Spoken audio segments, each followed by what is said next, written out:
All right, everybody. Good evening. What's up, Cubic and Shane? Y'all ready for some Sonic CD?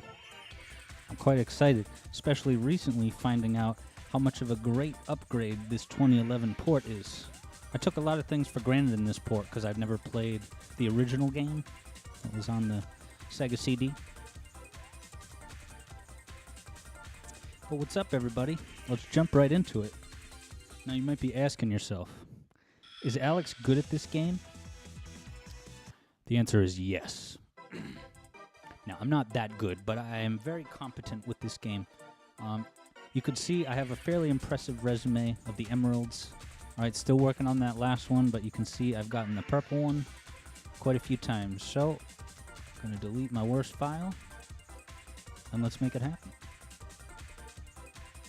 Yes, Nintendo Gamer, we got some music theory announcements coming in about an hour when I start playing some Sonic the Hedgehog 3. Joseph is wondering if there's going to be a VOD. There might be a VOD for a little bit, like a day or two, just so people can maybe check in and see the announcements, but I don't see the channel becoming, a repository of VODs. Believe me, the thoughts cross my mind.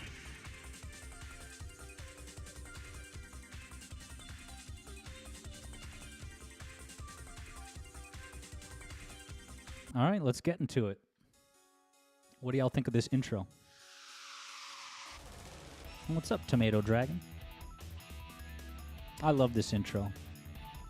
It's kind of amazing, we got these two different soundtracks, and it can be a little bit polarizing, people saying which one they prefer, but I think everybody can pretty much agree that the opening theme for both versions of the soundtrack in this game is just incredible. It's incredible.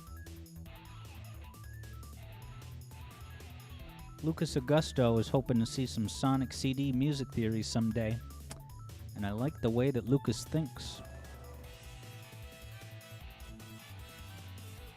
Yeah, and then Pytha points out that it kind of stinks that they had to replace this music with just an instrumental, but it's funny because I really only ever played this game in depth with this port, so I wasn't looking for the lyrics.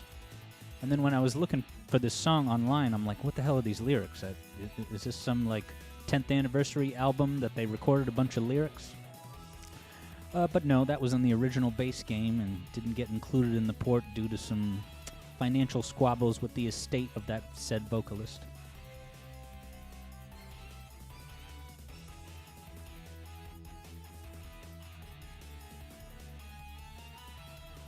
And we remember this chord progression. Which video was this mentioned in? One of them. Alright, let's do this thing. Now, the first time I sat down to play this game, for real, I didn't realize right away that this was basically a remake of Green Hill. And it didn't occur to me until I played it a couple times, traveled to the past, and then it was only when I went to the very beginning of the level and I saw that first, iconic platform, just like at the beginning of Sonic 1, and I'm like, ah, awesome.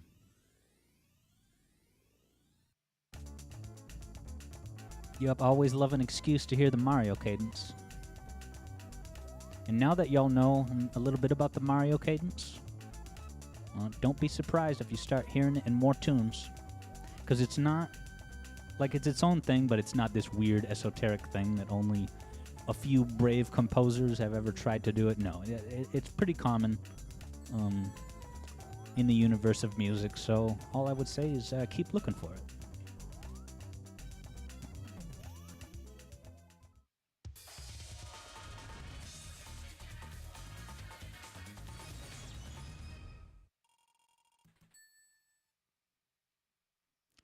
Nightmare Masterclass loves my channel. Thank you. I love it too. And I love what's headed your way. Can't wait to tell you about it in about an hour. Now let's actually destroy a robot generator.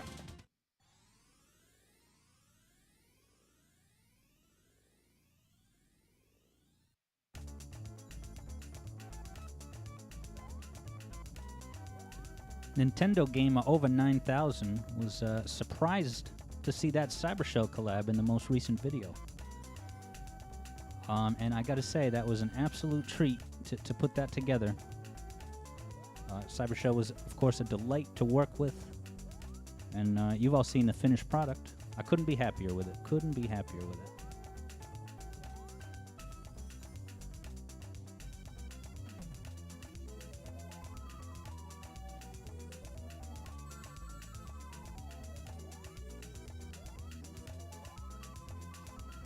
And maybe sometime... Oh, no, hit the ground. Nice.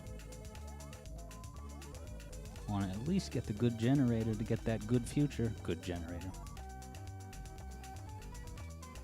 Yo mama is hoping for some Street Fighter music theory videos. Street Fighter, that's a series that... I think I had the second game on the Genesis. I borrowed it from some kid, and it never made it back to that kid somehow. But yeah, Street Fighter and Streets of Rage, both a couple fighting games from that era that have pretty fantastic music. You never know, could happen. Gruffaduff wants to know, what is my personal favorite song in Sonic CD? Wow. I don't know that I could pick one favorite song. But what comes to mind is, let's say... Alright, I'm not picking a top favorite of all time, but one of the great ones is the third level, the water level. What is it called? Tidal Tempest. Pretty unbelievable the way, like, you can hear, like, the water droplets in the background of that song at the beginning. And those water droplets dropping are, like, in tune with the chords. Pretty amazing stuff.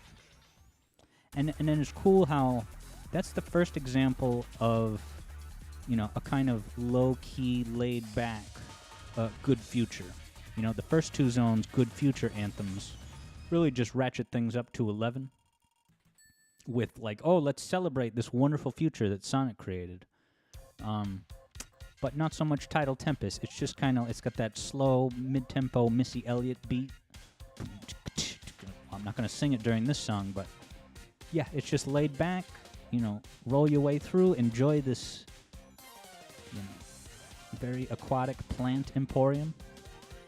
Yeah, it's a great tune, great tune. And I haven't even talked about the past version of Tidal Tempest. Woof. Oh, so let that show you that there's so much that I could say about the music of Sonic CD, and maybe someday I'll say some more about it. But that's not what I'm going to be announcing later tonight in this very stream.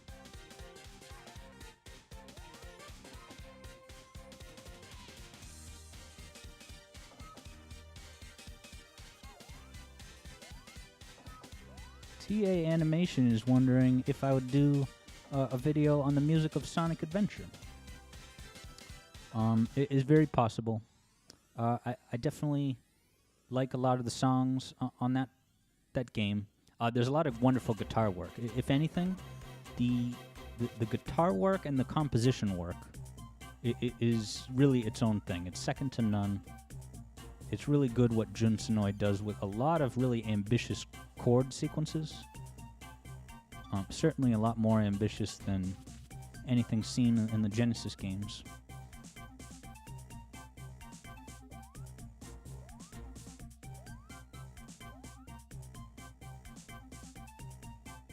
Alright, I got that generator. So let's get 2 more rings, and then go get an emerald.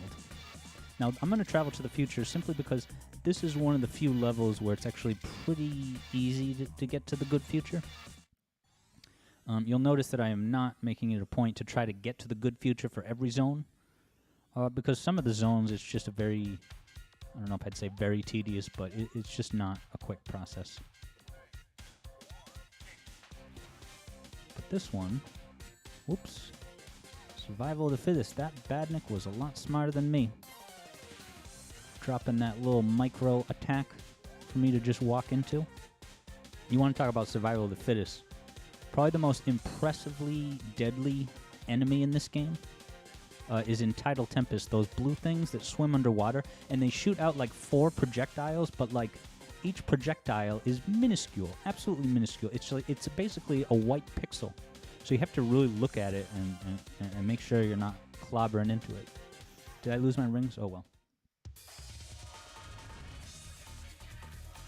Hey, what's up, Video Game Animation Study, a.k.a. Dan Root. I'm sure we got a few people in this stream who know about that channel. It's pretty fantastic. Pretty fantastic. And Video Game Animation Study is pointing out that I am upside down on Little Planet, and I'm going to be honest, even as recently, you know, playing through this game, because I do play it a lot, including recently, I'm like going through the levels, and I'm like, why is it that I get high enough and I start to see the ground upside down up in the sky? And yeah, Dan's got it. It's because of the spherical planet. I never put two and two together. It's amazing how you can just fall in love with the game over and over and over, and then like tiny details like that, you don't really kind of piece it together, or someone doesn't tell you until much, much later.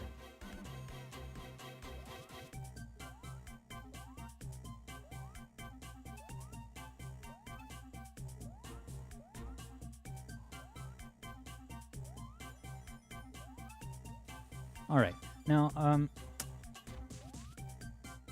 I love these U's, I gotta say. I love them.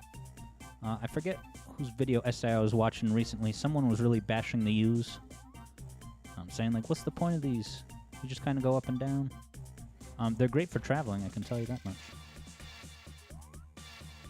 Check this out. And come on, it's Spring Yard in its prime. Well, how could you not just be totally captivated by this?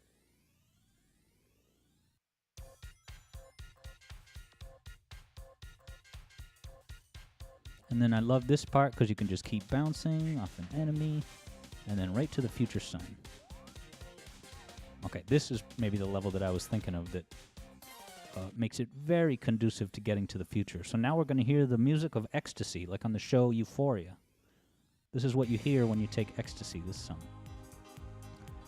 I've never taken ecstasy, but I have watched Euphoria. Don't take ecstasy, kids. There's much safer drugs, legal drugs even. Amazing music.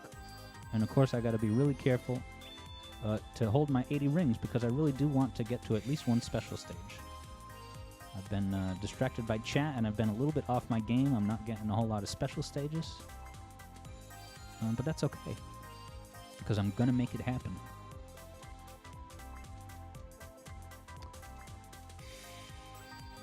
And Video Game Animation Study is commenting on the use of the color schemes in this game, that it hurts your head to fit, you know, thinking about how they fit 4 different color schemes and palettes. Yeah, I think for a while to be honest, I had written off this game for a long time. I was like, oh, I don't want to play this game that doesn't really understand the core of what Sonic is and how his game should play. I don't want to have to be wandering around exploring the past to find a bunch of robot generators. And that was back when I thought that there was more than one generator. There's only one per level. That changes the game. All right, finally a special stage. But yeah, so I think that I kind of for a long time mistakenly categorized this game and Knuckles Chaotix as both being games that, like, oh, they were just experimenting with the technology and, you know, trying to fit in, you know, as many colors as they could, and the result is just, you know, a messy, loud cacophony of color, but not the good kind that I talked about in the launch base video, the bad kind. But now that I've played this actual game in depth, I can say firmly that this art direction in this game is absolutely astounding, and that it is in fact Knuckles Chaotix who is responsible for any suffering of the reputation of the Sonic team's use of color palettes. Well, I got one UFO to go. That's not bad. They move so slow. I'm just not good. I'm supposed to run under it, Alex. I'm supposed to jump up and get it. Do you consider this cheesing? Slowing down on the grass so you can kind of see where it is?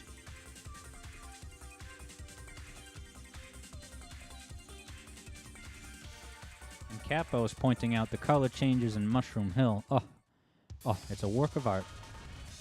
That color switch when you go to that part with Knuckles, where Knuckles is, he keeps pushing that lever to activate the fans, and then you get sent up and the colors change. Oh my god, it's sublime. There's nothing like it. I hope there's a bit in... I think it would be too much of a reach to hope for this in the next Sonic movie, Sonic 2. But maybe in the Knuckles series starring Idris Elba, there'll be a bit where Knuckles has to, like, push a lever, and he, like, pushes it up and down like a maniac, like 10 times. Well, I got the good future, so I'm at least proud of that.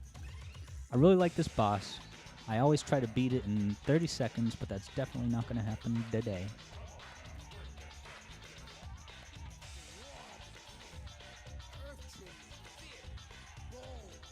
Oh, I was so close. And so it kind of messes me up because the pinball physics, laws of physics in this game work a little bit different than like Sonic 2, for example. Like the pins.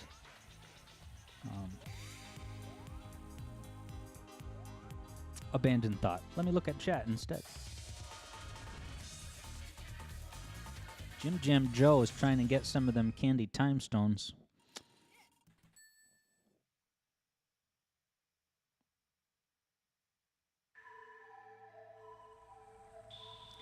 Delay is saying you're not too good at these special stages. I say stick with it. Give it another shot, because I find ultimately that these special stages are probably my favorite of the entire, let's say, the Genesis repertoire of Sonic games. Because Blue Spheres, I'm just always kind of like... I loved it as a kid, but like... as an adult, I don't want to be playing Blue Spheres. There's really no variety to them. They kind of play the same way, no matter what, you know?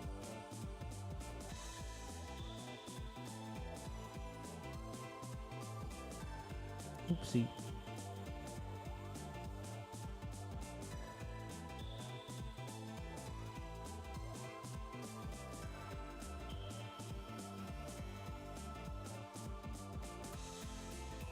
We're going to go to the bad future as a goof. All right, let's do it.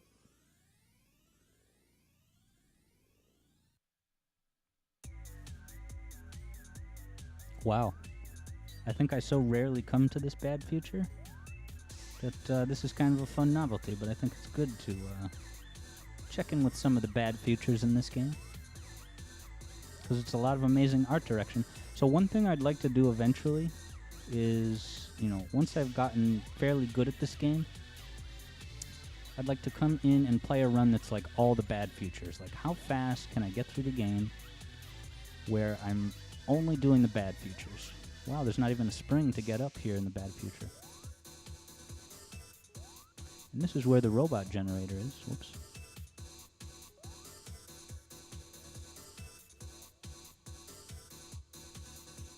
Right back in the pink water. This is that pink water that Tails was talking about in Sonic Generations that made him a little bit uneasy, you know?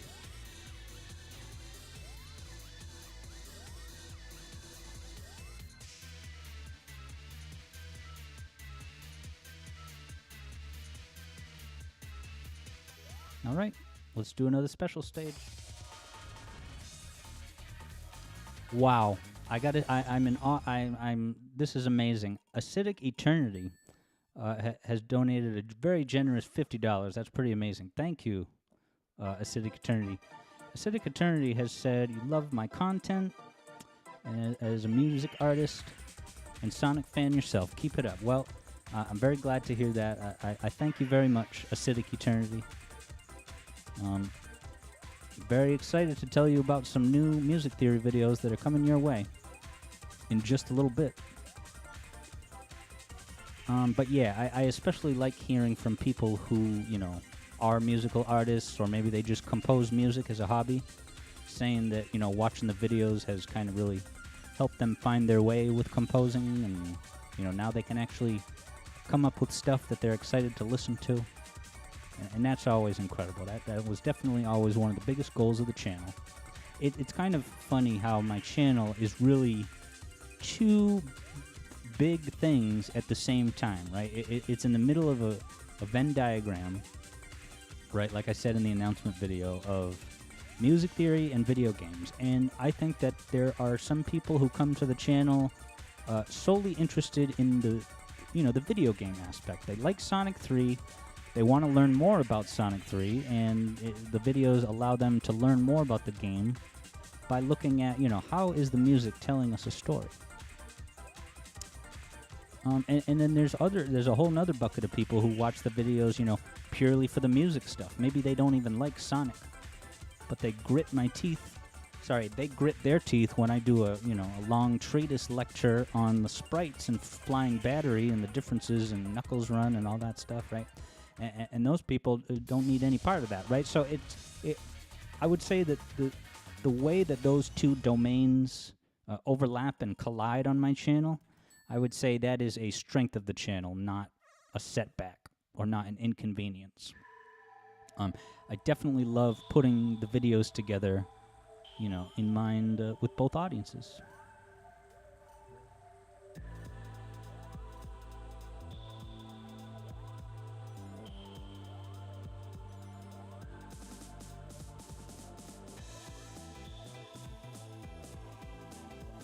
All right, so see that enemy? See that blue enemy that's like kind of cruising by? Watch it. The projectiles that it shoots are tiny, so tiny. Are they going to attack me?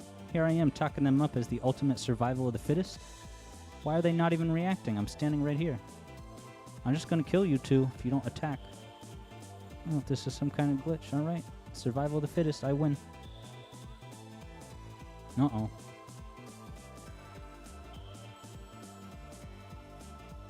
I'm running out of air, but I think this will take me to the surface. Nice. Oh, T Animation is wondering, what I'm looking forward to in the new Sonic movie. And I gotta say, probably the thing on the top of my agenda is getting some of the questions answered that were kind of, left as loose ends in the first movie regarding Maddie specifically. We don't know a lot about Maddie. We don't know why she's friends with that other girl and why that other girl is like hugely suspicious and critical of Tom with absolutely no basis to do so. Kind of like constantly hinting that they should divorce. And in the presence of a child, too. I mean, you figure just, maybe have that conversation behind closed doors. All right, so of course I'm goofing around, but I say that because where did I go? I was at like Target or something recently, and I just popped by the entertainment section, and I was looking at the DVDs, and I saw that they had the Sonic movie, and they had a new cover for like the DVD release. And I gotta say, it was not a great cover. If they were gonna do a different cover, to try and excite more interest, like, I don't know if you've seen it. It's pretty much, it's just like, it's all yellow, and then it's a picture of Sonic. And that's it. It's just a pure color background. So I'm like, whatever. Seriously, you're not going to put Jim Carrey on the cover? It was like a special edition thing, whatever. But I picked it up, and I'm looking at it, and it comes with some mini posters, right? And it was showing you some of the mini posters, and one of the few that it shows you is Maddie. It's just a picture of Maddie, and the text, the word Maddie appears right next to her. I'm like, this is awesome. Sonic Movie 2, let's go. I mean, she's even in the have you seen, what's it called? There is an incredible poster for Sonic the Hedgehog 2, the movie, coming out. You probably all seen it. It's the one that has, like, it has Sonic, Tails, and Knuckles, and then you can see James Marsden and Tico Sumter's face. But it also has Sonic and Knuckles again at the bottom. I love that Sonic and Knuckles appear literally 2 times. Literally 2 times in the same trailer. Now, I try not to get stuck on this periphery out here, but every time it happens, you gotta play it cool. Is that a fan over here? Oh, I thought that was a fan. All right, I inevitably have to take one more hit of water before I can get back on the track. But I gotta say, I love these special stages, like I was saying before. And I think part of the reason I like these special stages to the extent that I do is because they so perfectly reflect the nature of this game, right? You're playing Sonic CD. It's definitely a more non-linear take on Sonic, right? So you're playing through the levels. Sometimes you got to run forward. Sometimes you have to, and I wouldn't even call it backtracking, right? But sometimes you have to move right and then you have to move left.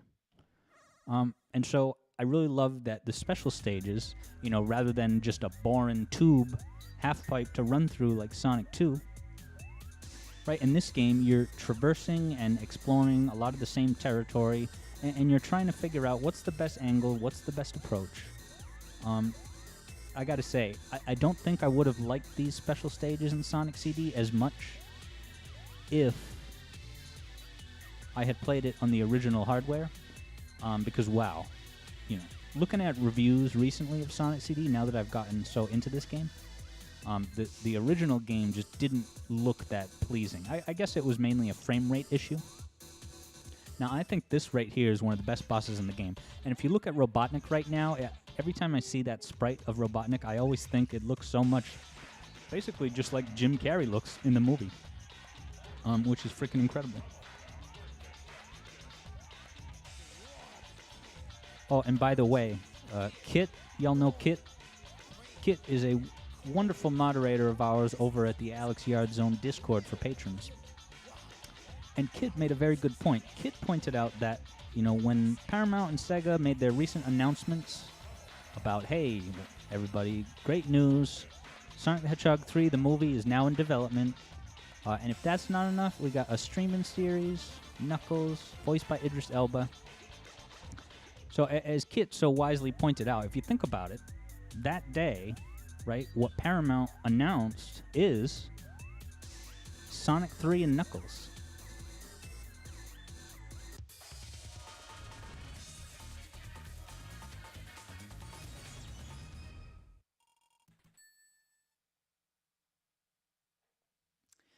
Tom Gyroid, are the gyroids the things from Animal Crossing?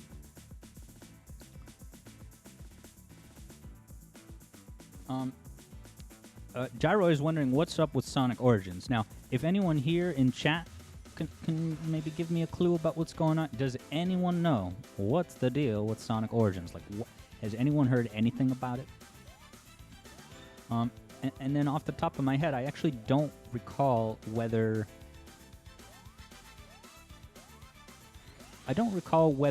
the versions of Sonic 1 and 2 and 3 are those, like, at least the versions for Sonic 1 and 2, are those going to be the Christian Whitehead versions?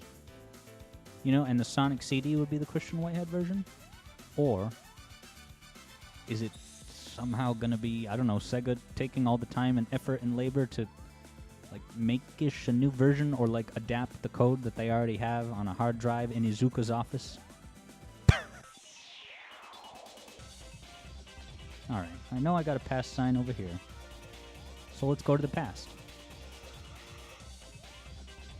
The past music for this zone, Quartz Quadrant, it really up there. I can't pick favorites, but wow.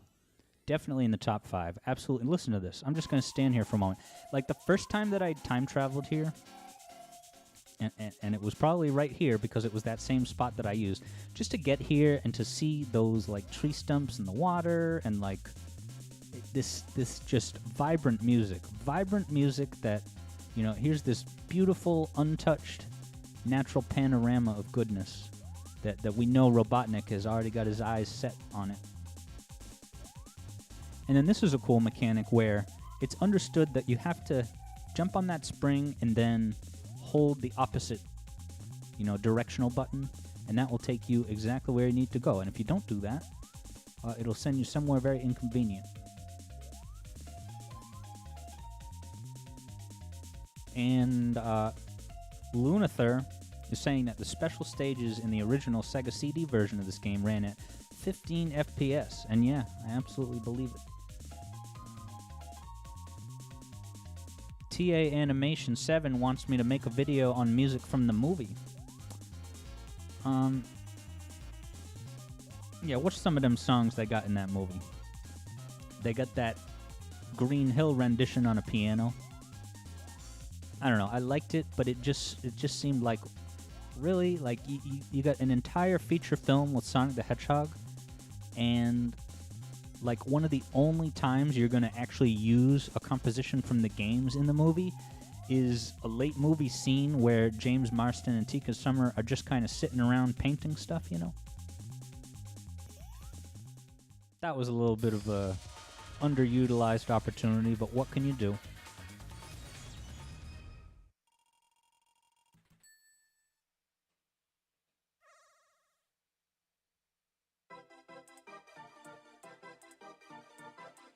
And Robot is here. Roboto6 tagged me to see if the tagging works. Yeah, I don't know.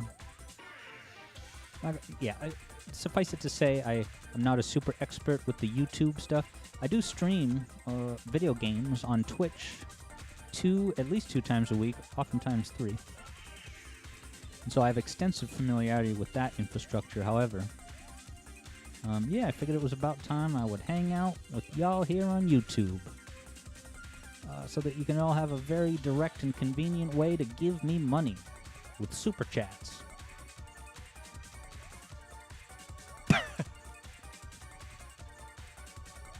And sometimes I will, accept my fate. I will jump into the water if it guarantees that I will actually kill a UFO, especially if it's one of the tougher UFOs. So when you're at work at the water cooler tomorrow talking to people, Actually, hold on a second. These special stages are an interesting thing. Much like many other things in the Sonic series, these special stages are a pretty good litmus test.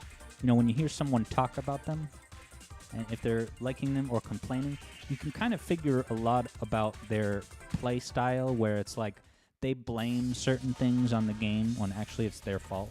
Like saying oh, it just seems like I always jump, but I never hit the UFOs. It's not fair. Oh, that jump, it should have been. I clearly went right into it. Pytho wants to know what I think of Sonic Frontiers so far. And what kind of music do I think they'll compose for the game? Chupa. The music for that game, that's a whole other interesting thing. I'd be fascinated to see.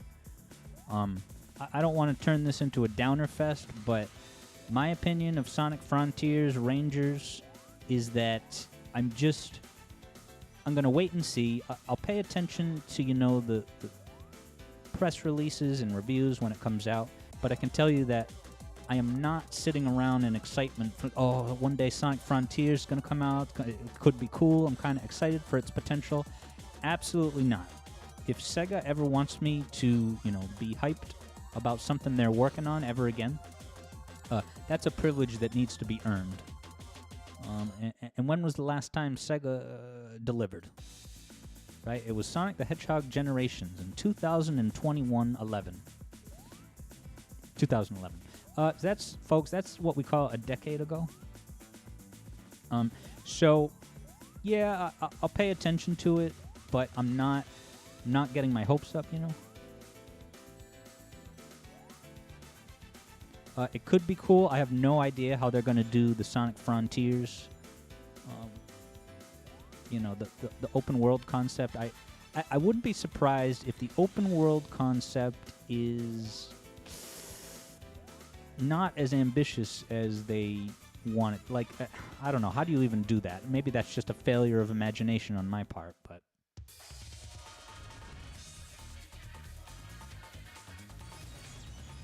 The one called RPG is wondering how I rank the Sonic special stages of the classic games. All right. So if I was going to rank them, I would say, again, this is just off the top of my head, but I would say Sonic CDs are probably the best. They're the ones that I really enjoy playing the most. They have a lot of variety and how they can pan out. What's at the bottom of the list? I would say Sonic the Hedgehog 2.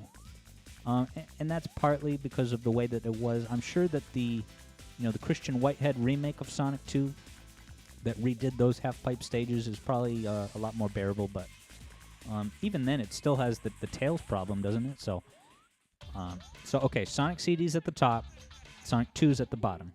What's the next best one after Sonic CD? I would probably have to say if you can believe it, Sonic 1. Sonic 1. Because, again, I don't hate Blue Spheres. I would probably put Blue Spheres next on the list after Sonic 1. I don't hate Blue Spheres, but once you play them a couple times, they just feel the same every time you play them. Those levels are not designed to have a lot of kind of, breathing room and maneuverability. Whereas, certainly Sonic CD and then Sonic 1, if you want to have a good time in the Sonic 1 special stages, it can be done. It can be done. You just have to do two things. One, you have to make it a deliberate priority to hit the down buttons.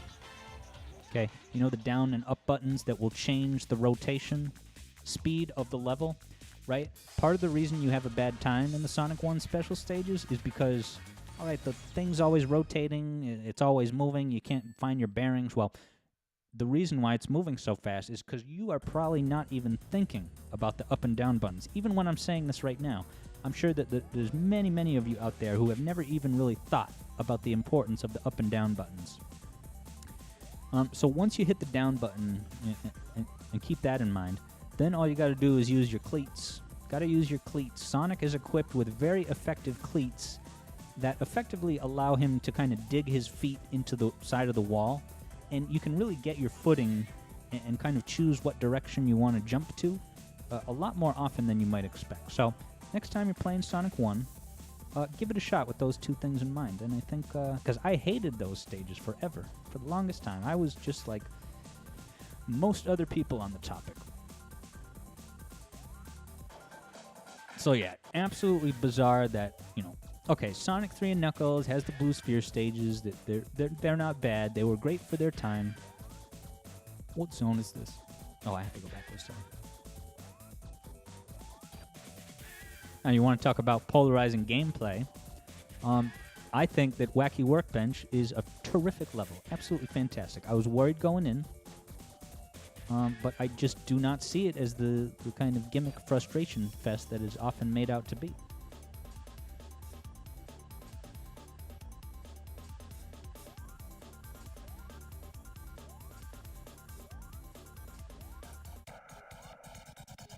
What about Chaotix, Funky Frick? Alright, the Everything Channel stuff is here. Is going to go play Sonic 1 now. Good, and make sure you hit the down buttons on those special stages. Now this time travel, they kind of give it to you for free.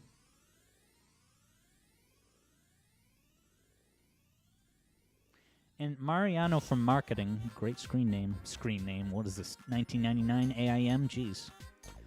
Great username. Saying that you love the flowers that pop out of the badniks when you defeat them. The wonders of Sonic CD. So I do think that's really cool. That, like, the fact that they have enough memory to generate those sprites, and like, even I am not fully acquainted with how those work. To the point where there's been time. I think, is it true? I think I might have realized the other day that when you destroy the robot generator, right? From that point on, are there no badniks? Does it, like, instantly kill all the badniks in the level? Or am I totally imagining that? Alright, so you got to be a little bit careful, because you don't want to hit the floor. That's going to send you way up high where you don't belong. Now, this level is... It took me a long time to find this robot generator, but I guess what I want to say is... This level is not the cheap shot that everyone makes it out to be, right? I've seen multiple YouTube videos about Sonic CD that specifically call out this robot generator right here as cheap because, as you'll see me do in a minute, you have to go up to the top and get crushed by a piston to enter the secret tunnel, okay? Now, most people say, oh, how would you even think to do that? That's like a total cheap shot. That's worse than the Barrel of Doom. But listen, it's easy enough to find it, like... Okay, when I first found this here, I was like, all right, I can't get to it, but how could I... So now I'm looking around and I'm saying like, hey, well, actually, there's a tube that drops down on it from above. So at that point, I'm just going and looking, and I'm like, all right, where does that tube lead? And I'm not going to do it now, but basically, I followed the tube, and it led up to the piston. And then I just went to the piston. I think that is so clever and funny and memorable. You know, and it's not a cheap shot, because I actually did know that you could go through the pistons because I had accidentally got crushed by one in the past. But yeah, to say that this is a cheap shot totally ignores the fact that you can literally see the tube, you know, blatantly depositing you right over the robot generator.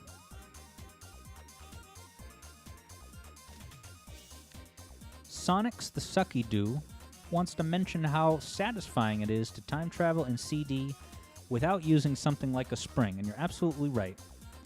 I'll be honest and say that most of the time traveling I do is pretty similar. Like, I know where the safe space is. That, alright, I know that if I try to time travel here, it's probably going to go okay. I have a long enough of a way without any real obstacles, you know? But yeah, every now and then I'm like, let me just be a little more bold. I don't have this part of the level memorized by any stretch. Let me just give it a go, and if I see something that's going to block me, I'll jump over it, right? Because really, that's the core of the Sonic experience. The Sonic experience is about moving quickly through an environment, right, and reacting quickly on the fly to maintain your speed. And so I think, you know, just trying to time travel based on your own momentum, you know, yeah, because you can use springs in this game, and like the game will give you things like this. I don't really feel bad using this, especially in this particular level, because it's so nuts, very difficult to time travel. I haven't even really tried to figure out ways to engineer time travel organically in this level. But this level gave me quite a bit of trouble. I think it's kind of funny that, and kind of cool in a way, that Wacky Workbench Act 1 has arguably the hardest robot generator to find in the entire game. And then they follow that up, Wacky Workbench Act 2, they basically show you where it is, like right off the bat. Beginning of the level, you can basically see the robot generator as you jump through on that introductory scooter.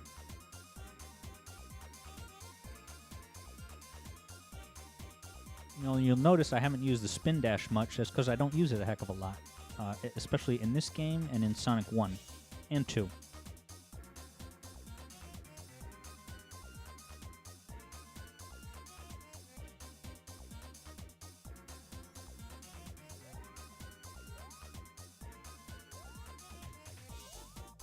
But wow, look at that sky. It's absolutely stunning. This game's got a lot of great skies. And they know how to paint a picture of an ugly sky and some of the bad features in this game. Absolutely compelling stuff. Whoops. Anyway, oh. And there it is. So now, of course, the downside is that I have the entire level left to traverse. But let's see if I can't make my life easier. Well, I can certainly get back to the present.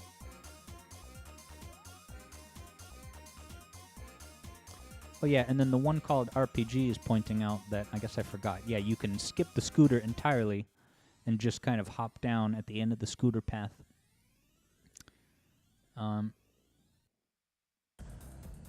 Yeah, I guess I don't do that because it kind of...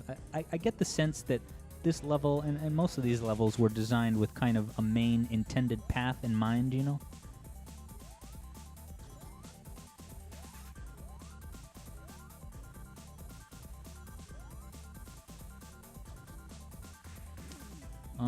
But I'm proud of me, because I got the robot generator in both the past and present. Sorry, I meant to say Acts 1 and 2. And then these things are kind of, I don't know. I feel very neutral toward these things. I might even go so far as to call it a gimmick.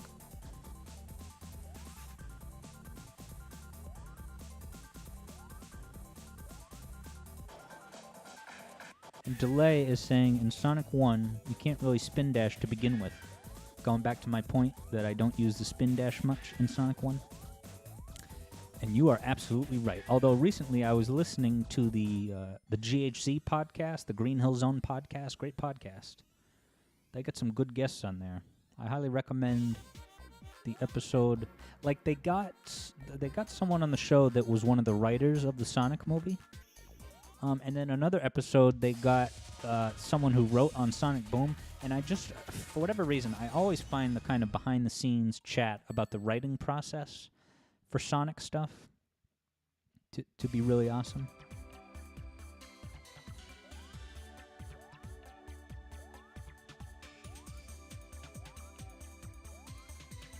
Roth IRL, how's it going? Sounds like you want Sonic Mania 2.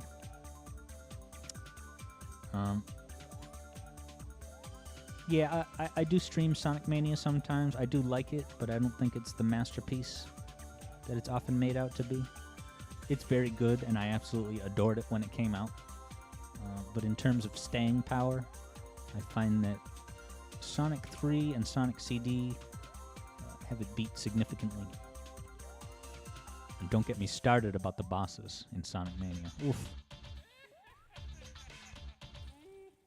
I mean, all I really need to say is Oil Ocean Act 1 boss in Sonic Mania, and really we don't even need to say much more on that point, because that kind of speaks for itself. Now, what do y'all think of this boss? I gotta say, I absolutely love the color palette in this Good Future. It's really cool that even the boss itself, like Robotnik's machines that he uses, have a different color scheme based on the good or bad future.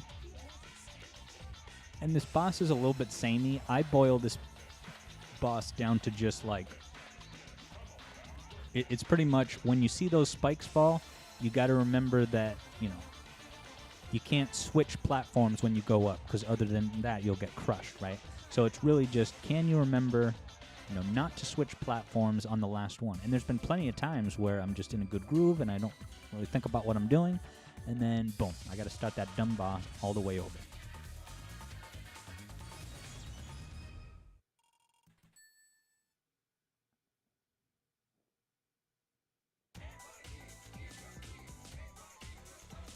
Dono Deluxe is saying, at least you can beat it, that Oil Ocean Act 1 boss, in like 15 seconds. And what's up, Dono Deluxe? How you doing? Yeah, but I would say that that is not a selling point of the boss. If you can beat a boss like easily in 10 seconds, like that's like missing content. There should have been a boss battle there, but instead there's this joke of a boss battle that you just kind of clean up instantly, you know? Right.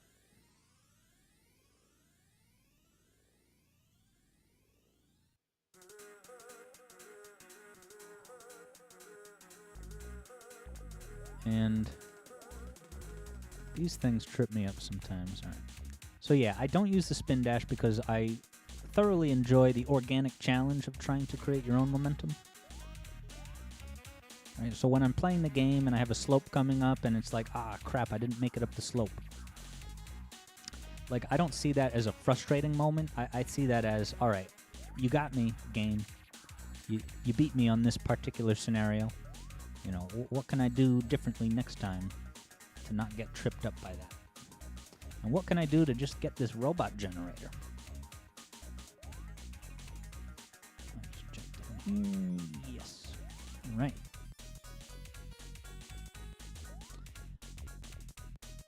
Bezfez says that every version of Stardust Speedway absolutely owns.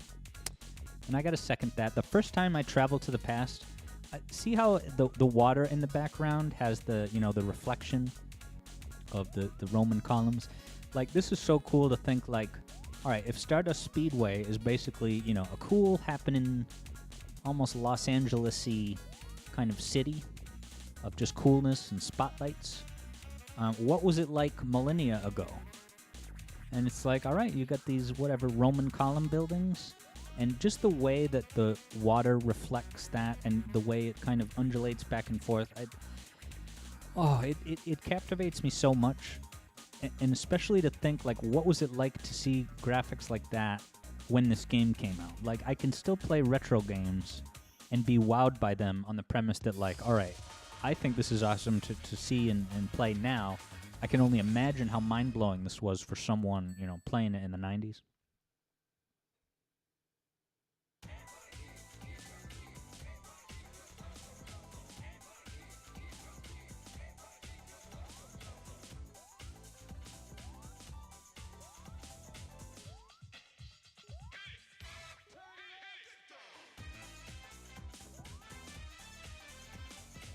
Ed did not expect a live stream, even though I announced it earlier today.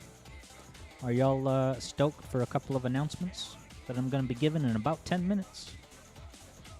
about 10 minutes, I'm going to tell you a little bit of what to expect in the coming future on the YouTube channel Alex Yard and Knuckles.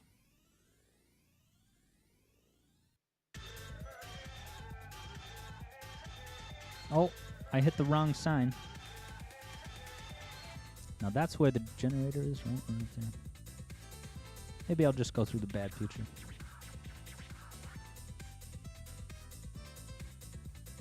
I ain't trying to backtrack, and we gotta get at least a quick dose of metallic madness in before we switch over to Sonic Tray.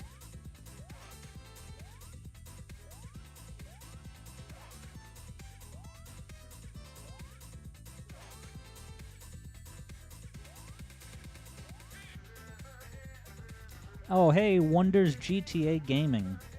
Wonders GTA Gaming is a massive classic Sonic fan and says thanks for featuring and crediting your footage on a video some time ago. You're very welcome, Wonders GTA. It was really fun to use a lot of people's footage back then. I use a lot less of other people's footage now because I just have my own setups that I can record my own footage. But yeah, I really loved the way that those earlier videos had so many different people's gameplay footage, and it almost like it made me like the videos it made it more of like a community. Like, this is not just Alex sitting down and listening to the music. This is a community of people who have loved Sonic for a long time, still do. And it's kind of like that movie that they make at the end of the movie, Be Kind Rewind, where they all help out to come up with the story and footage and stuff. Like, I loved how it was like kind of a community effort in that way. And it just and it's also like a cool way to give people shout outs, because like I'm so happy to feature someone's name in those footage attributions at the bottom of the screen, you know? Like, there's someone who posts a lot of good Sonic footage under this YouTube username Anon7902, I forget. There's absolutely gorgeous footage of widescreen Sonic 1 and 2. That's the thing. I do not have access currently to widescreen Sonic 1 and 2 to be able to capture it or play it, I don't think.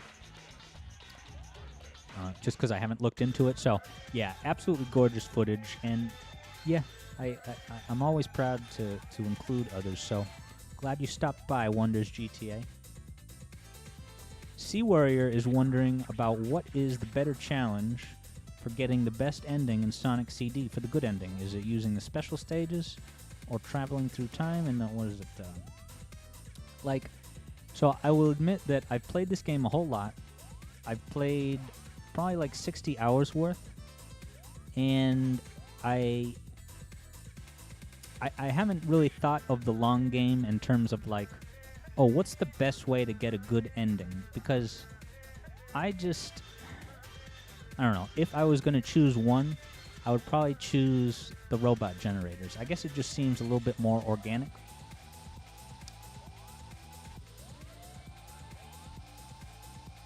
And despite my many flubs, I was able to best Metal Sonic in a race that was much more engaging than any race with him in Sonic Colors Ultimate. What's up, Amy? Ready to continue our one-way relationship?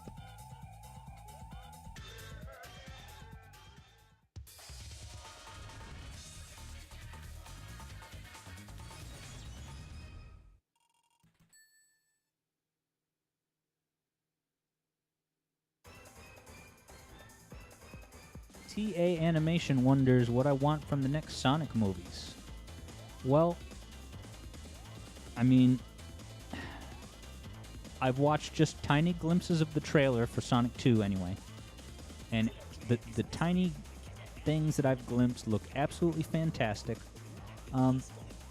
Honestly, like, all I know about the Sonic 2 movie, for example, is like, I just know little plot details. Like, I know that there's a snowboarding sequence or whatever down a hill.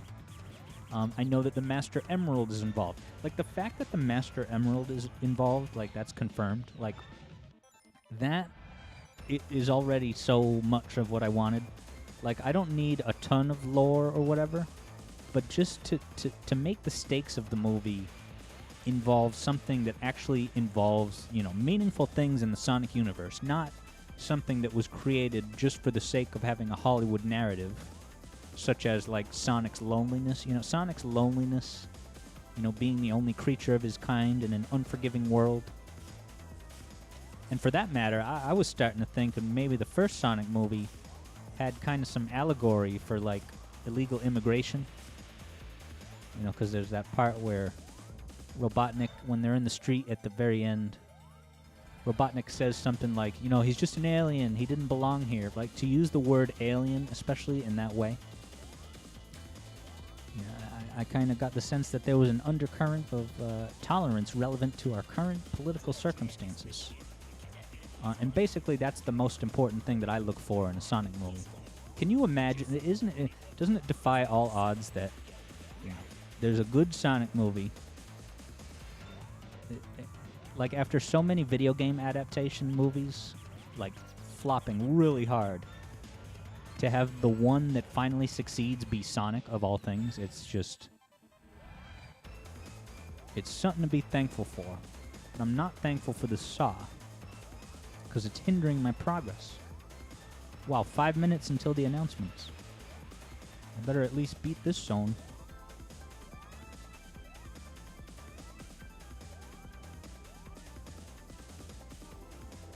I guess I gotta go down now.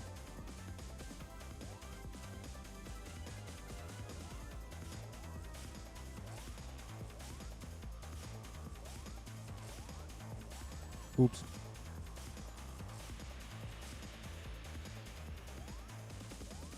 Yeah, so I'm the kind of person that I don't look at trailers much for movies I'm really excited about. Well, I flopped on this level. I got through it. I persevered, but I did not succeed.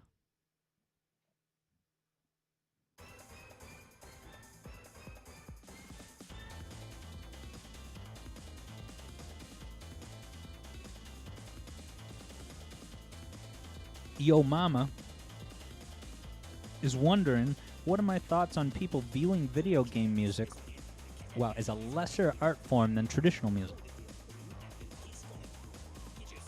I can definitely tell you I don't lose any sleep at night about that fact. Because, I've even heard people kind of dismiss video games wholesale and be like, oh, video games can't even be art in the first place. Right? What's that famous Roger Ebert quote? Where he's like, oh no, video games are awful because you can totally, invert and ruin the authorial intent. Like, he says he came up with what he thought was a genius example. He's like, all right, what if they made a video game about Romeo and Juliet, but then the player just makes both characters start walking, upside down on their hands? Like, that totally ruins the Romeo and Juliet essence experience. And it's like, buddy, sounds like you've never played a video game in your life, because you can't just pick up Sonic 1 and then make Sonic walk upside down on his hands. Right, so the fact that video games are kind of already seen as lesser in that way, especially makes any equation regarding the music that I'm not nearly as bothered,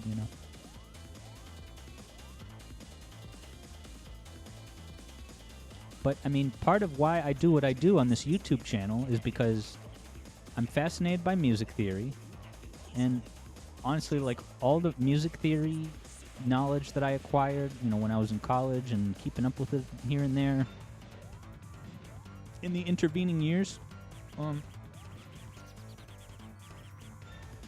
part of why I have this channel is because I love music theory, and video game music is among, maybe even possibly the best place to find examples of a lot of those music theory concepts, because most pop music is fairly safe.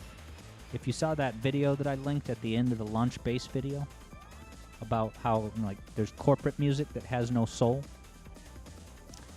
that's a lot of what I'm talking about. That's why, most pop songs are not really going to have much adventurous chord progressions or melodies, because it's all about playing it safe. It's about giving people the familiar. It's not about challenging them to reach new heights and horizons or whatever. But it's 6:59, so I'm going to go ahead and switch the game that I'm playing, and once I'm set up with the next game, I'm going to tell you a thing or two about some things, about exactly what I was talking about, my YouTube channel. So say goodbye to Metallic Madness. I'm going to send you to the Alex Yard Zone Limbo here for a moment.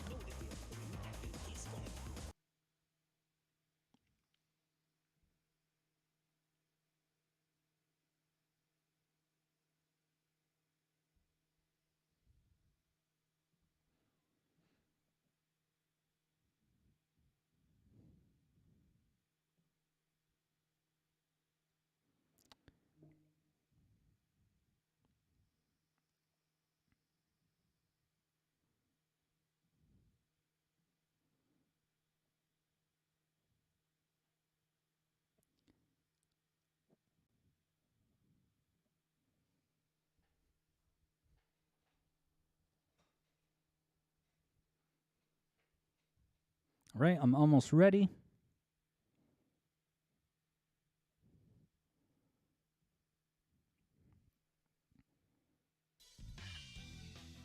First, I would like for you to get accustomed to our world. Sounds good. The rules seem a little different this time around. Y'all can hear that, huh? If anyone can identify what you're hearing right now, I'd be impressed. Almost ready.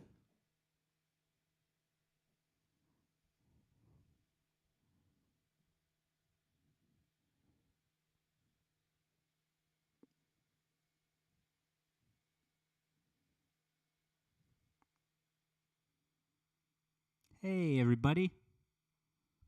It's your buddy, Alex Yard. Imagine that. I'm a real person in the real world. Now, before I tell you about the music theory announcements, I'm just going to point out that thank you, FC Playthroughs, for this fantastic footage of Sonic and the Black Knight, which is a game that exists. I never played it. I never played Sonic and the Black Knight. I figured I would appear on camera, especially because we have a heck of a lot of people here, which is awesome. And I figured it would be great to just give you the news myself. And also, just with this many people watching, I don't think I could focus on a wonderful game like Sonic the Hedgehog 3, literally playing it as I'm making these momentous announcements, you know? All right, a lot of you recognize that motif from the music anywhere. All right, so let's go. I'm going to tell you some information that you're here to acquire. Ready? So today I'm going to be telling you about 2 music theory videos. 2 different videos. Now, that's I'm going to tell you them in reverse order. So the first one I'm going to tell you about is the one that's coming at the end of March. All right, so that's at the end of March. You will be seeing a music theory video about music from Sonic 3. It's confirmed. You can take that to the press. You can take that to CNN. That's official. You're going to get some Sonic 3 goodness at the end of the month. I'm really excited for it. Really excited for it. All right, I don't think I have anything else to tell you about that video. You know, it's kind of funny. There's not a lot of songs left on this soundtrack, right? I've done a heck of a lot of them. There's not a lot left. So that's really exciting. I'm sure everyone has a prediction about which one is next. Yeah, but it's all right. So that one, all right. Let's talk about the one that's coming pretty soon. This one is probably headed your way early next week. All right. It is not from Sonic. This piece of music that's being looked at in this newest coming your way music theory video. All right. But I will tell you the series that it's from, and it's probably a series that I bet a few of you have heard of. The series from which I'm looking at a piece of music for the next music theory video is Donkey Kong Country. Nice, dude. Hey, those are great games. Awesome music. I've been playing a lot of the games lately. Really getting into them more because I wasn't as into them in the past. But Donkey Kong Country is what's headed your way. Not only that, I'm going to give you a little bit more detail. Not only am I going to tell you the series that this music is from, I am going to tell you the specific game that the song is from. So I'm sure you have a guess in your head of which game it's going to be. But I'm going to do the huge favor of narrowing it down. So, the next music theory video coming to you pretty soon is about music, piece of music from the classical game Donkey Kong Country 2, Diddy's Kong Quest. And that's what I got to tell you. I could spend all day giving you little hints or little things that I'm excited to tell you about, but I find that that's not the best way to do it. All you know is that it's Donkey Kong Country 2, right? Beloved soundtrack. It's timeless. Very, very excited for this episode. Can't wait to show it to you. I've had such an absolute blast putting it together. Yeah. Monka Conga thinks it's going to be Sticker Brunch Symphony, LMAO. Retro Gamer says that aquatic ambience was played in your zoo. Now that is fantastic. That's awesome. I'm assuming that they did not get the rights for that, which makes it even more awesome. Like one time I went to this movie theater and I had to call them to ask some question. And when I called them, the first thing I hear is Cuphead music. It was the Led Zeppelin, Hildeberg, whatever that boss battle is. Yeah, I was like, awesome, Cuphead, and they definitely didn't ask Studio MDHR about this. Mushu Music is looking forward to this stuff, and I am too.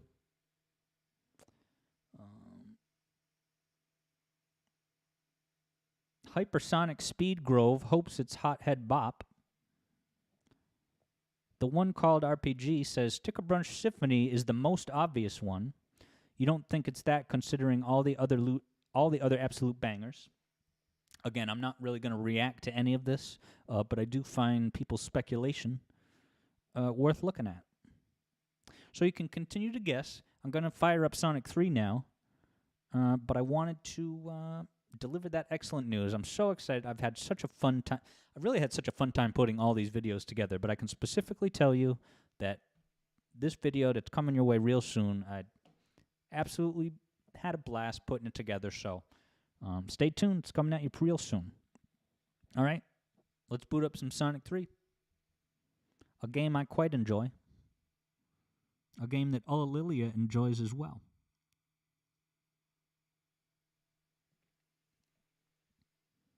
Among others. And of course, tonight I will be playing the wonderful Sonic the Hedgehog Air, the wonderful mod of Sonic 3 created by our hero Eukaryote, showing that anything is possible, and that Sonic Origins isn't really that big of a deal because we already have this game.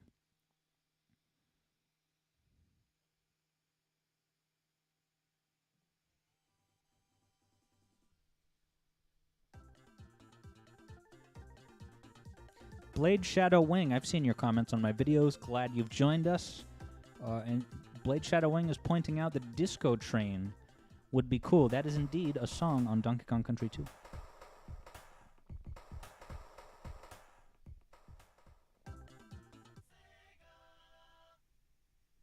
Oh, wow. Speak of the speak, Olalilia Archive is here.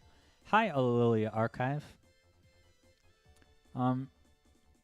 Yeah, you can drown Tails. I'm pretty sure this is most of where Olalilia did his Tails drowning.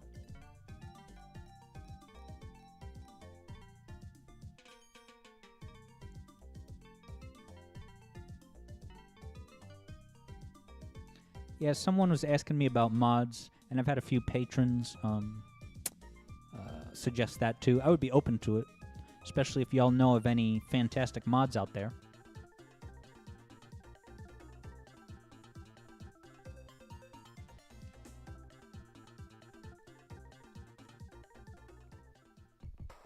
You know, it was not that long ago that I was like, you know, I want to talk about music theory on YouTube. Let's finally do this. I'd been wanting to do it for a long time. And then I was like, all right, what music am I ready to talk about and excited to talk about right now? And it was definitely Lava Reef. I was ready to go. I didn't really think about it too heavily. I'm like, this is what I want to talk to the world about right now. And then when I did that video, I was like, all right, what's next? Desert Palace. That was a song that, compositionally, it had always stuck out to me. And then I did another song, and that brought us to today. So again, it wasn't this, like, big master plan, you know what I mean? You'll notice that I never came out... Like, imagine if before the Lava Reef video, the first video, I just said, like, all right, everybody, I'm making this huge announcement. I intend to, look at the music and do an episode for every single song in Sonic 3. Like, that's just not kind of a healthy approach. Because, why would I want to, like, I don't know, just plan all that out in advance? I only wanted to continue doing it if I was, still continuing to be passionate about it. And so I let fate take the wheel.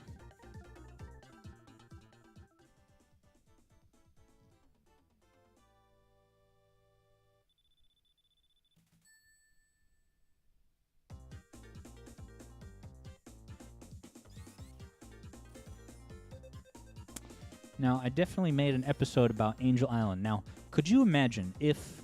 Let's just imagine that I had not made the Angel Island video yet. Now, I would think that that would be definitely a song that people would be really requesting. Maybe even one that people get mad. Like, hey, why haven't you made the Angel Island video yet? So I just want to call it to your attention that the Angel Island video exists in our timeline, and you can watch it now. I'd say overall that's a pretty good deal.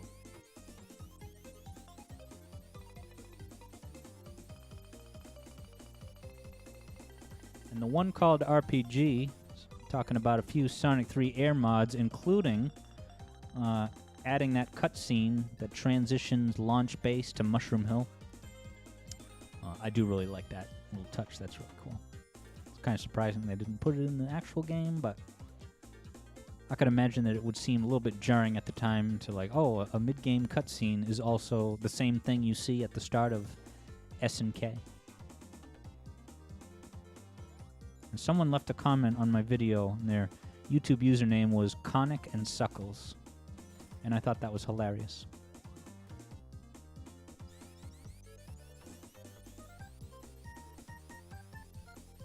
CPD2191 is imagining what would happen if Sonic 3 and Knuckles came out in '93 as a small game in one cartridge. Like if it had the same amount of levels, but it was just one cartridge like it was supposed to be. And like they, still intended to do. It's funny that I believe that all along in the development of Sonic 3, they were like, all right, once they realized they had to split it into two games, I believe that they still did nonetheless have plans to release like basically a special edition single cartridge version of the game that was called Sonic 3C. Was its code name in development because 3A was this game and 3B was Conic and Suckles. Oh wait, I meant to say Sonic and Knuckles.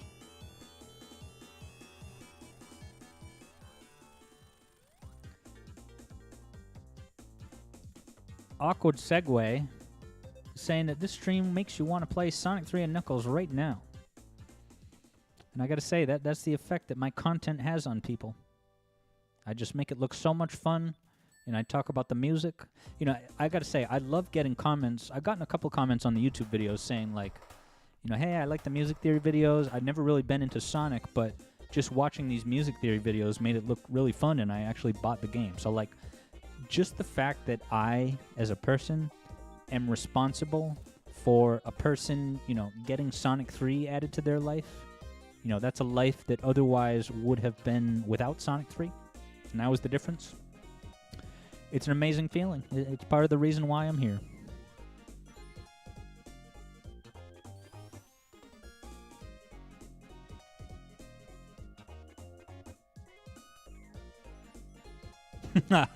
Ethan Medeiros always wants to play Sonic 3 and Knuckles.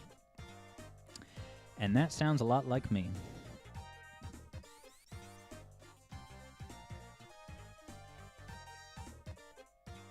Now, I'm not going to take this level as an opportunity to open the Hydrocity versus Hydrocity debate in full.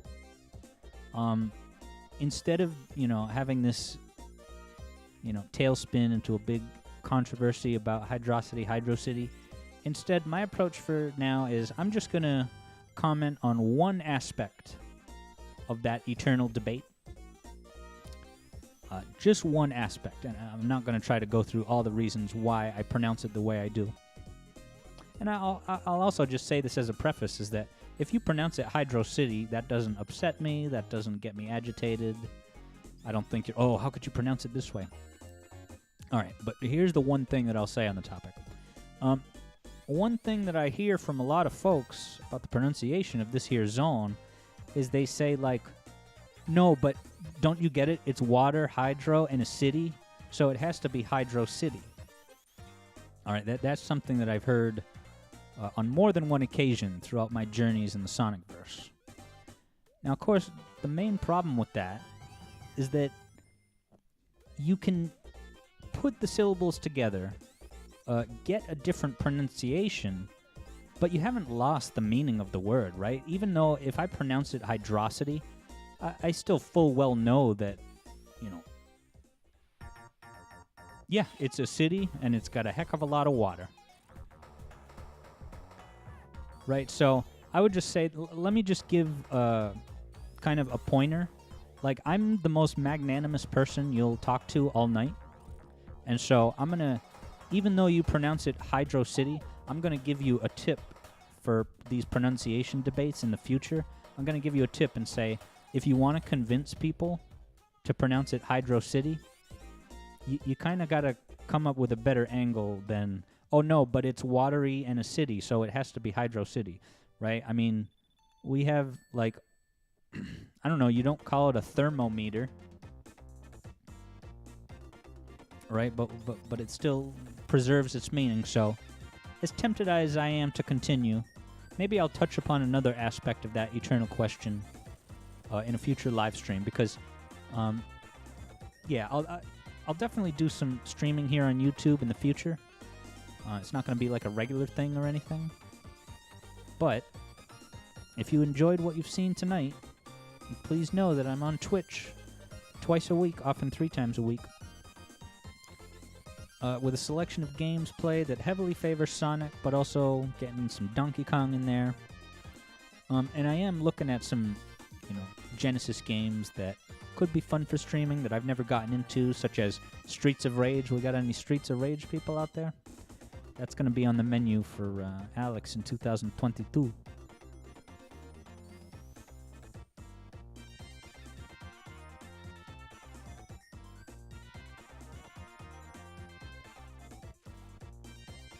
See that? I used the Insta-Shield to jump over that rocket dude. I mean, those rocket dudes are one of the trickier enemies in this game if you're not really being careful. And using the Insta-Shield to go through its projectile above it is so satisfying and fun. And I didn't even really start doing that until, like, I don't know, a couple months ago when I thought of it. My entire life dating back to, what, 1994, 1995? I actually owned Sonic and Knuckles before I owned Sonic the Hedgehog 3. Imagine that. Of course, I had played Sonic 3 when it came out. I just didn't own it for myself. There was this daycare that I went to that had it. And there were ample opportunities to play Sonic 3 at that daycare.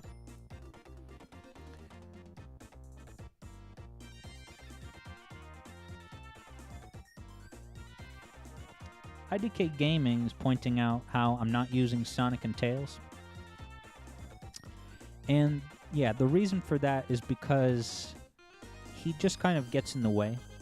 I'm definitely opening to start playing with Tails in the future, like if I just need to spice up the game, but I don't need to spice up the game at present because I still have an absolute blast when I play it. But yeah, I just haven't... I figured that playing with Tails is going to require a bit of a learning curve of, like... I guess mainly I'm thinking of, like, bosses. Because you don't want to jump at the boss at the wrong time. Maybe I'm thinking of Sonic 2. Maybe that's only a problem in Sonic 2 where Tails hits the boss, and while the boss is blinking, it has invincibility frames that, if you jump into the boss, you'll just go through the boss, and that can definitely lead to deaths. Because if you expect there to be a hitbox to ricochet off of, and you just go through it into, you know, the poison water goop and chemical plant. So I don't know, maybe that's less of an issue here in Sonic 3, but I just think of it as kind of cluttering up the screen. It was really fun as a kid to have Tails tag along, I guess. But I don't know, I just have my nice clean Sonic experience. And you notice that I have not gotten any elemental shields this entire night so far, and that's because I choose not to use the elemental shields mostly. And that's because it kind of just removes the challenge of the game. Like when you play with shields, you know, like the fire shield, yeah, it's absolutely awesome. But the fact that you can just basically do a spin dash at any time you want, right? Just jump into the air, hit the jump button, you're going to zoom forward. Like that's like an easier version of the spin dash. Again, that's the kind of thing where, you know, not just that it makes the game too easy, but it kind of ignores the game. Wow, y'all just saw that. Where am I? Is that a thing that always happens? If you get hit by those bombs and you're standing like right on them, they send you like... That took me like 5 seconds or longer to fall back down. That was like that classical video of Lilia where he figured out some glitch in Super Mario Sunshine, where it like sends him like flying way high up into the sky, and it takes him like 2 minutes to fall back down. I love that video. Now, deaths in Hydrocity, or Sonic 3 for that matter, are not a frequent occurrence. But anything can happen on a YouTube stream, you never know. It's just a different zeitgeist here. CPD2191, love that username, is wondering, what if Knuckles was a friend from the start in Sonic 3 and Knuckles? And you're also saying that that was what Knuckles was kind of originally intended to be? Can I get New York on that for confirmation? Is Robert Gunderson in the house?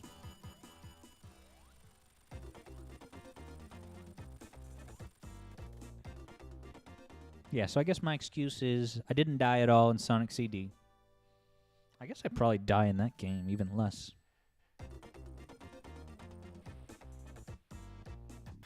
All right, Miyoko, show me what you got. Give me that fantastic funky bass line. What a great song.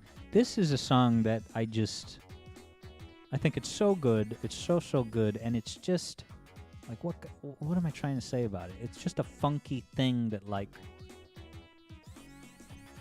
it doesn't tell a story in the same way that some Sonic music does, or like video game music in general does.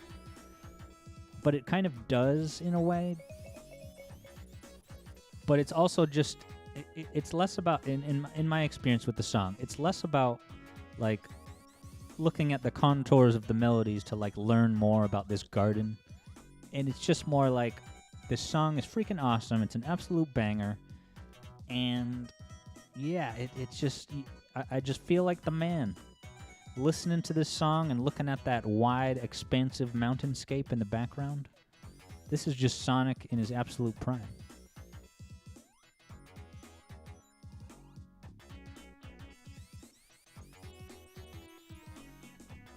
And Chow Caesar knows we got the use of the 2-channel in Marble Garden for that fantastic echo. Oh, and Diverted Gamer is saying that in Sonic 3 Air, I have an option that I can change it so that I only get the regular shields instead of the elemental shields. And yeah, so I probably wouldn't even do that either because, yeah, it's not just because I think the elemental shields powers are too strong. It's more just, like, I'd rather, like, continually play the game and get better at it rather than, like, lean on the convenience of a shield. And I'm not giving anyone a hard time if they use those shields regularly.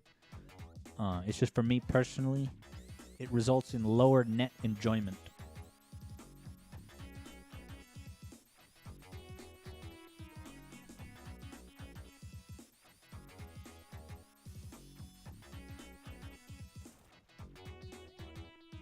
Sky Gamer is wondering if I'm ever going to do a music theory video on Knuckles Chaotix.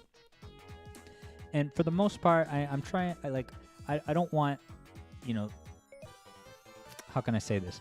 I just don't want to bore people with like answering every question. Like, oh, I might do a music theory on this game or that game and stuff. So let me kind of spin that question. Instead of telling you whether I might do an episode, let me just tell you what I think of that music itself, which is it's freaking awesome. And for that matter, I don't know if y'all have seen 8-Bit Music Theory's video on Knuckles Chaotix. It's a great one. And I mentioned it in one of my music theory videos, I think the Angel Island video.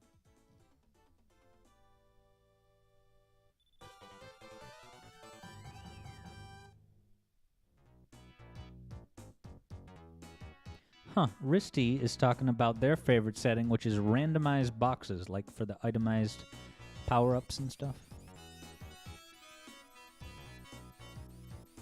Oh, and part of why you like it is to get the speed shoes more often, because you're not all that satisfied with the speed shoes location in the base game. So that mode means that anything could show up speed shoes, any of these monitors. Yeah, that's a cool way of thinking about it.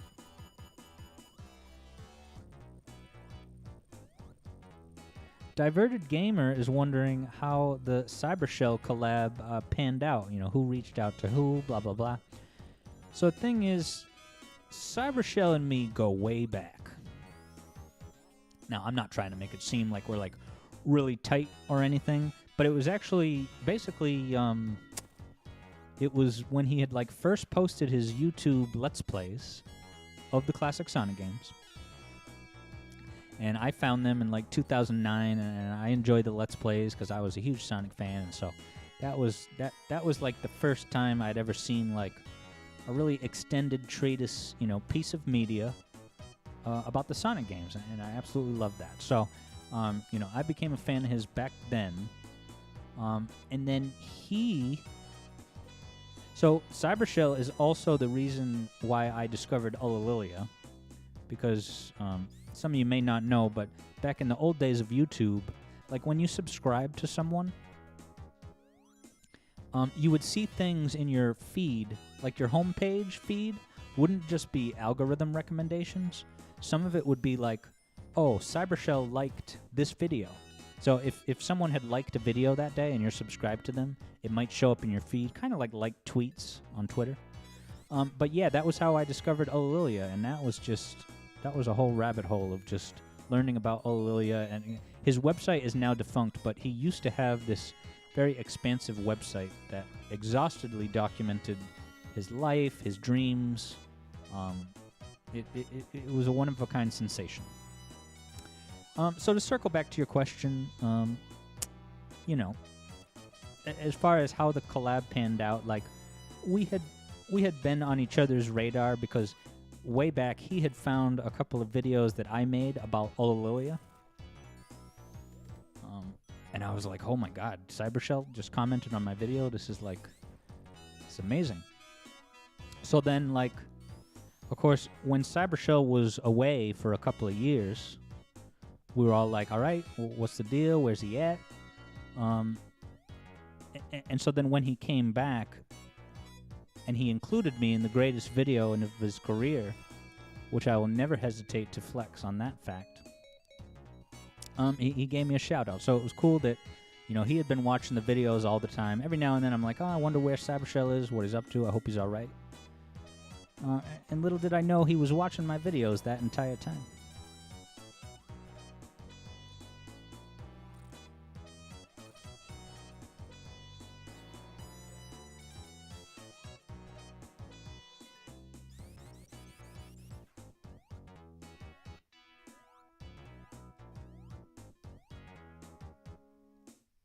And Yo Mama is pointing out that as a musician, you find it very useful to watch the deconstruction videos like Carpathia makes.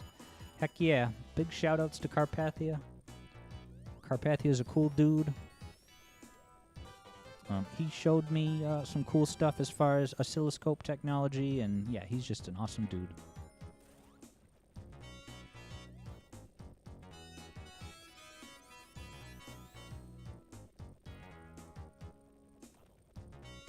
Ohio Rush Baby is saying, do you play a Sonic file after achieving 100%?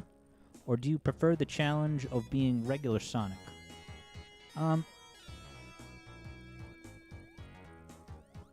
What do you mean by that exactly? Because, like, I guess I can just say that most of when I play this game, I'm just playing as Sonic. And every now and then, I'll try to play as Knuckles, but it usually doesn't go very well. Not because the Knuckles game is poorly designed or anything, but just because I play with Sonic so frequently, I'm so accustomed to his jump height. And, you know, playing as Knuckles, it just, you know, it takes a while of playing as Knuckles to be like, oh yeah, he can't jump as high, so I really have to think about like how I'm fighting this boss differently and stuff.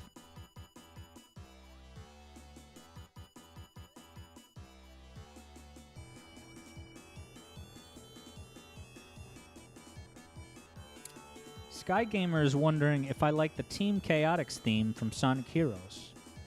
I do, and I think I've seen at least 1 or 2 YouTube reviews of Sonic Heroes that people particularly love that song, which I think is cool. The only thing I don't like about it is how when it gets to the chorus, it just says, Team Chaotix. Like, they're not even singing. They're just kind of saying the words. And that's not the most interesting compositional choice to me. It's almost like they just had to hurry up and compose the song so they could, you know, get home to dinner because their family was waiting that night.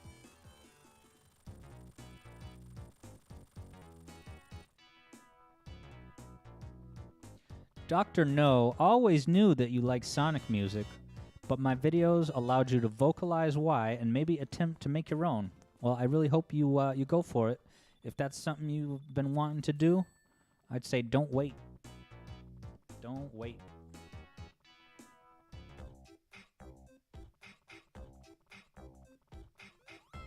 Scarab wonders whether if Sonic music is played on traditional instruments, does that add to the experience or detract from it? Now, I don't know if you're talking about in-game music or like looking at a cover on YouTube, but I can definitely vibe with both. I gotta say, like, trying to think. Like Sonic 06 is a game, you know, I obviously this is not a new take, but the music is great, the game is bad, right? But that music is just really very rich. It's very rich, and it's I've listened to it a fair amount, but not like extensively. I want to get into it more. I think just the problem, this is such like a stupid technical hiccup, but like it's unfortunate that like YouTube is so good for listening to video game soundtracks, right? I want to hear the Bubsy Claws Encounters of the soundtrack. I want to hear the Bubsy Claws Encounters of the Third Kind soundtrack right now. I just go on YouTube and search for it. It pops up, right? But the problem is with modern games, you know, if you're talking about the OST, you're talking about 3-5 hours of music, sometimes longer. And a lot of that music that's included on those OSTs, it's because it's part of the game, but it's not really music you would sit there and listen to. It's highly situational. So that kind of ruins it for YouTube compilations like that. I kind of wish that people that posted soundtracks like that would, like, you know, at least like maybe make up your own track listing, because of course what anyone wants when they're sitting down to listen to an OST is like they pretty much want to hear all the songs in a row, right? Maybe start with the intro and then do the first level, second level, you know, and then toward the end you start to, you know, throw in the miscellaneous stuff, you know, like the menu theme, or like in more modern games that have a lot of different cinematic cues, you know, there's lots of atmospheric background stuff that's never meant to be the focal point of the experience. So if anyone has any contacts in the YouTube music video game retro community, please give them that advice, because there's a lot of soundtracks. So my point was that Sonic 06 is one that I've wanted to get into, but like I figured out what I'm going to have to do is basically make my own playlist of just the level themes.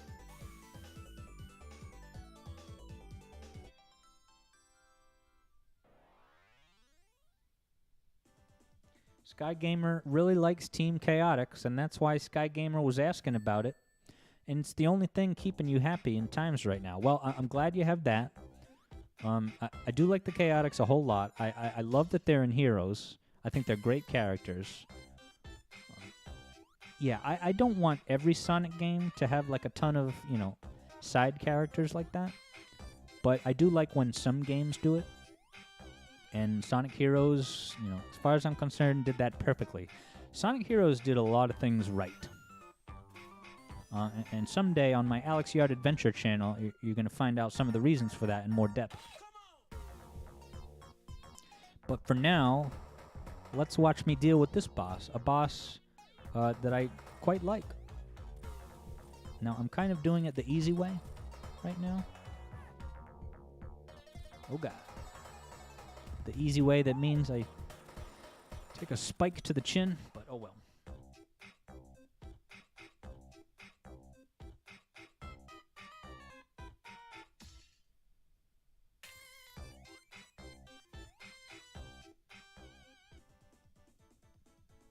Yeah, and Diverted Gamer is asking about Sonic Frontiers. I had said earlier in the stream that, it might be good, but I'm not putting any kind of hopes and expectations on it. It could be great.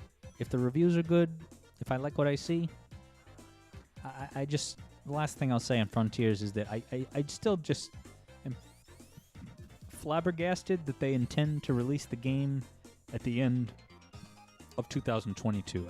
All signs point to that being either a bust of a game. It's either a bust of a game or they're going to delay it.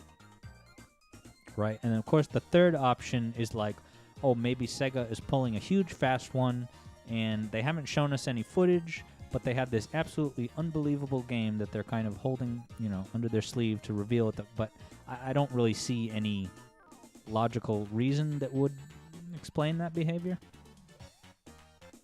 I almost just died. Wow.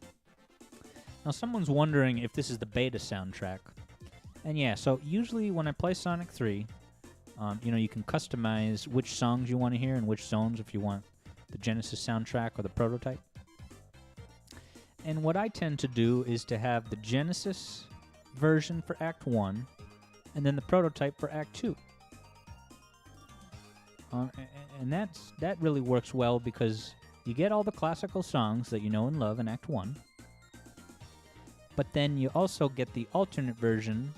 Not only do you get the alternate version, but you get the cool, reimagined version of Act 1.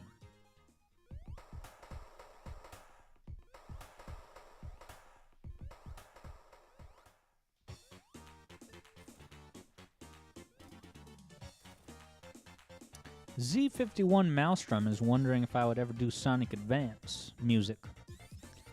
I would say I'd never say never, and in fact, over at the Alex Yard Zone Discord, where we have the weekly video game soundtrack of the week discussions, last week, lo and behold, the game of the week was Sonic Advance 2.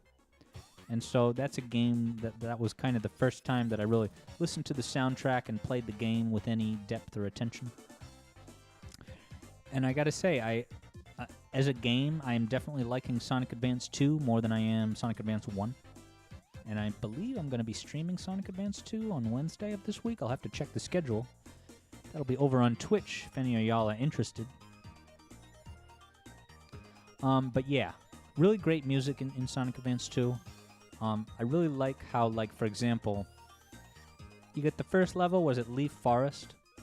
Has its song. But then the second level, for Hot Crater, has a rhythm section and the beat to it, the tempo, the feel is very similar. Especially in the way it starts. It almost seems like a cool, continuation or evolution of Act 1. Sorry, not Act 1, but of the first level, Leaf Forest. Almost as if Leaf Forest and Hot Crater are, meant to be experienced specifically as a 1-2 punch. Kind of like We Will Rock You, followed by We Are the Champions. I sang that at a karaoke thing, at a festival in the middle of the summer. It was me singing We Are the Champions at, age 5 or something. I was the man. Still am. Stay for lunch. Stay for breakfast. And Eric Skinner makes an excellent point. Yes, thank you so much, Eukaryote, for putting this together. Yeah, like when I heard about this, I'm like, all right, it's cool that it exists. And then I got it, and I'm looking at the thing. It starts out with that disclaimer, right? Like, this is a fan project. We're not making any money. Like, I guess I just didn't realize that something like this could be legal. I figured that, you know, companies would not that Sega in particular would, but like the fact that it is legal to, you know, make a mod and then distribute it for free, right? Because this mod does not work unless you've, you know, purchased the base game, I think on Steam. But yeah, it's just really inspiring, and you know, I hope more exciting things follow in the wake in the Sonic community of like what Eukaryote did, because it really just shows how amazing and powerful the creativity of the Sonic community can be, and also just the drive. It, you know, at times is a lot more impressive than Sega, because Eukaryote was able to make this, and Sega, it doesn't even seem like they can figure out a way to just make a port of Sonic 3 to release in Sonic Origins.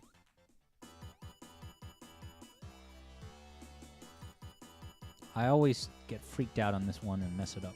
2, 3, 4, 5, 6. I missed my train. Now what I'm gonna be playing, Sonic Roboblast in the near future. I was listening to the episode of the Green Hill Zone podcast, GHZ podcast for short, and they were talking a lot. They did a whole episode talking about Roboblast 2, and yeah, it looks fun. They seem to definitely appreciate it and admire it. They just say that I think it's some of the later levels got a little bit too frustrating for them. And look, I kind of get it. You know, it's not done by a major studio. Like, that's why I find that to be kind of a funny thing about fan games. Because, what was I about to say? Oh, it's Risty's favorite tune.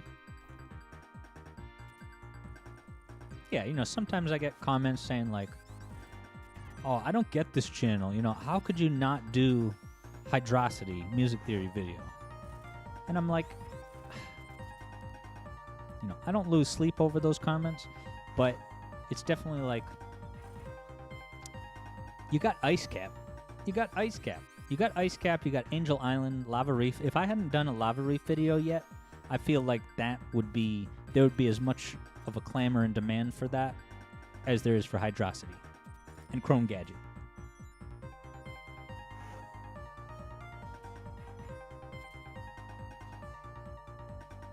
Eric Skinner likes Sonic 3 Complete, but yeah, I mean, really the definitive thing that really makes this mod, Sonic 3 Angel Island Revisited, so fantastic is the widescreen goodness.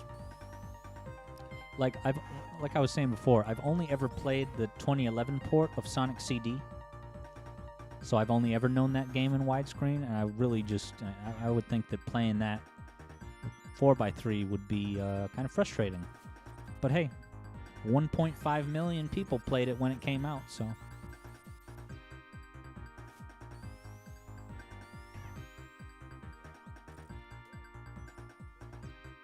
Wow, that's interesting. So, Yehuda Yisrael is saying, you know, following up on the fact that, like, hey, you know, I've done Ice Cap, I've done a lot of these good songs. Yehuda just says, hey, I did Sandopolis, so you're happy. Which is great to hear. I'm glad that there's some Sandopolis fanatics out there. It is a fantastic tune. That was a really fun video to do. That was a video where I just kind of I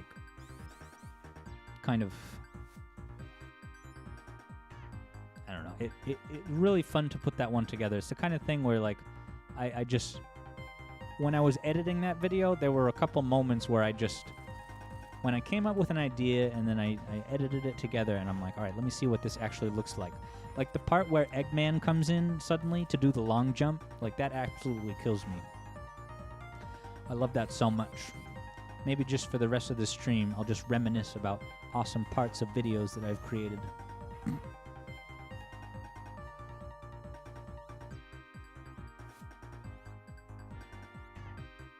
Diverted Gamer wonders, what's my opinion of Some Call Me Johnny? And yeah, I have been watching his videos for quite a while.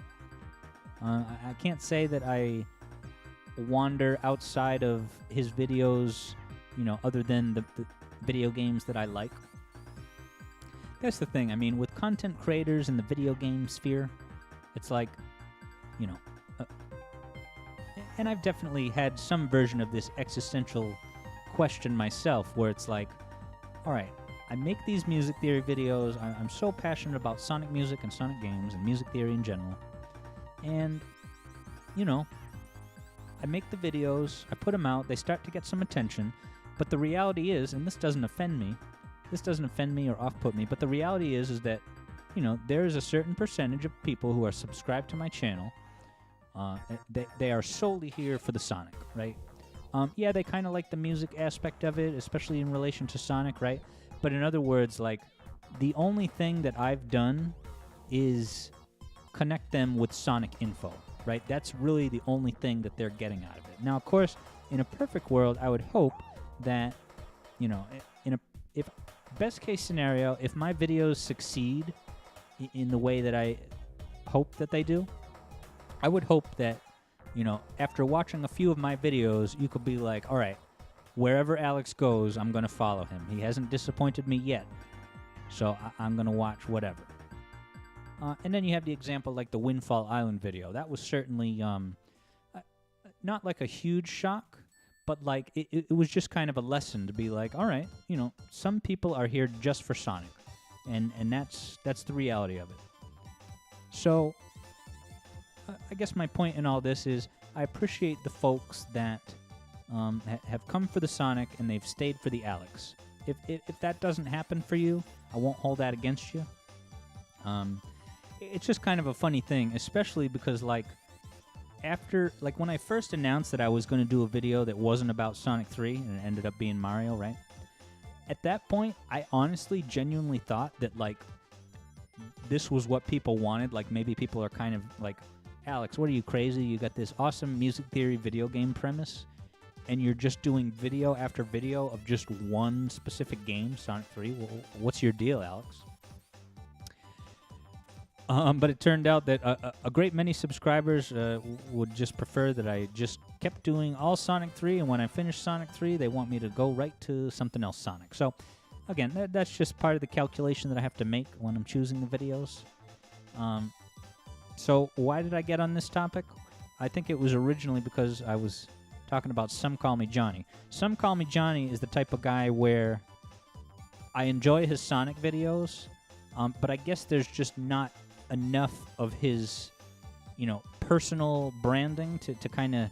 It's not the kind of thing that would make me watch a Metroid video, right? If I really love your channel, I would even watch a Metroid video, even though that's not a series I have any particular affinity for.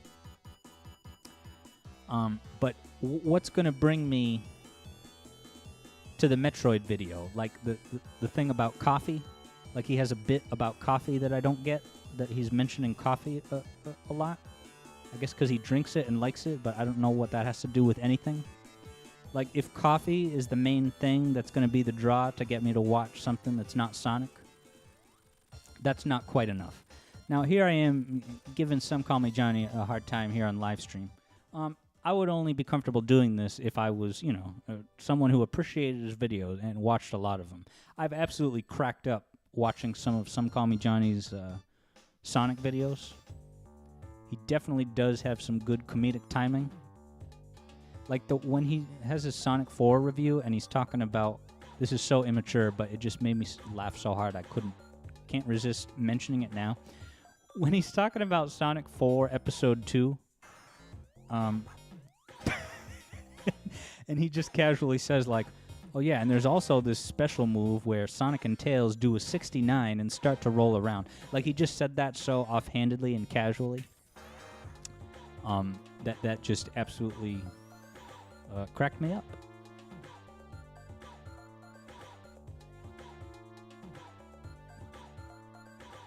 And it was cool to see Some Call Me Johnny do, his Sonic retrospective this year on the classics, which is kind of surprising that someone who's so into Sonic as him you know, really, it's only like 2021 that he actually did his videos on, like, for example, Sonic 3 and Knuckles, Sonic 2, CD, all that.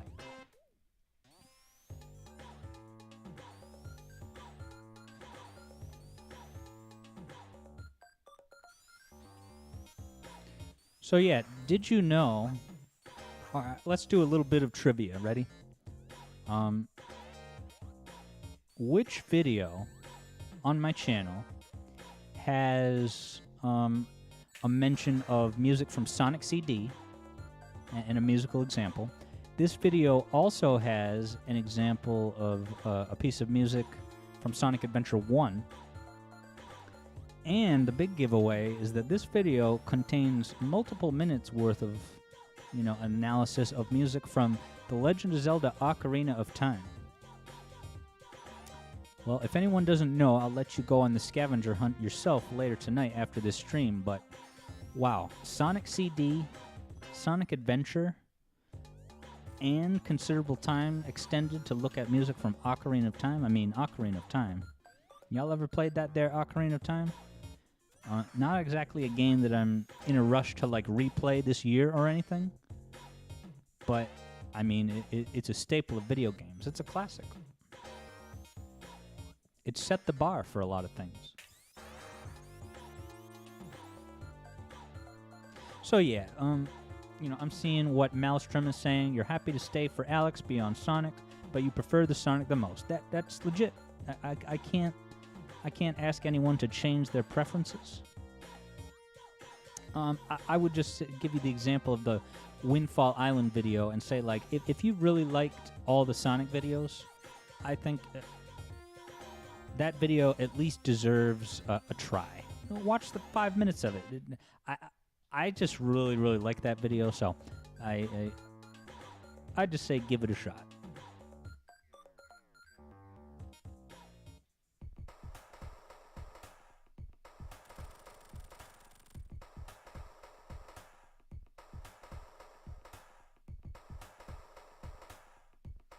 All right, I try not to, like, answer too many questions about, oh, will you do a music theory episode on X or Y?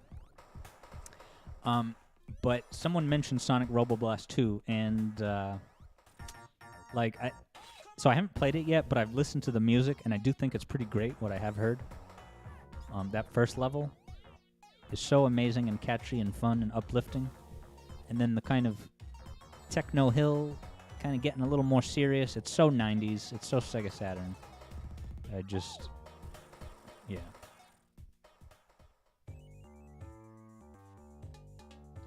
Yehuda Yisrael says that honestly, my channel is something you always partly wanted to do yourself, but I did it better than you ever could, or I think I messed it up, but you get the idea.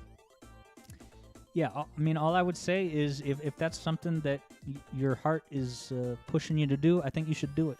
I think that there's always an appetite for talking about video game music intelligently and usefully.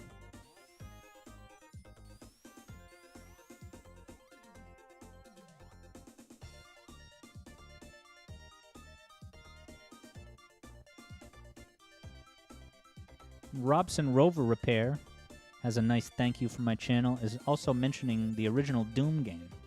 Dude, that original Doom, I remember when I was young, you know, when that game came out, my dad had it. So he was really big into PC first-person shooters. And so he got Doom, and I just remember he would play it on the PC in the basement. And, like, when I knew he was playing it, I was almost, like, a little bit scared to, like, you know, walk down the stairs because I was just even a little bit afraid to look at the game because it was so menacing and I was so young. I did recently pick up Doom 2016, and it's pretty fantastic. A very solid and logical, you know, evolution of the first-person shooter genre. And wow, the enemy AI in that game is real sharp. They know how to move. They know how to use the territory intelligently. You know, take cover and stuff. It's really.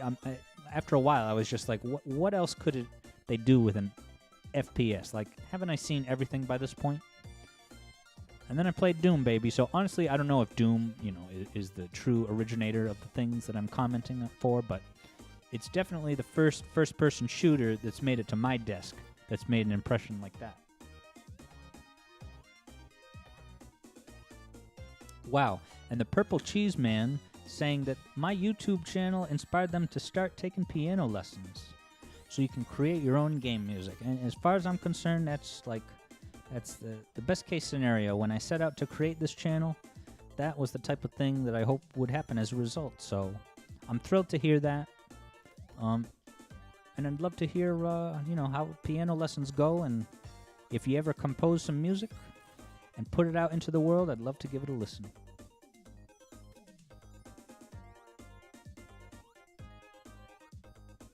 Yeah, so Eli Bonham has a suggestion about as far as the strategy of which videos to look at, which music to look at.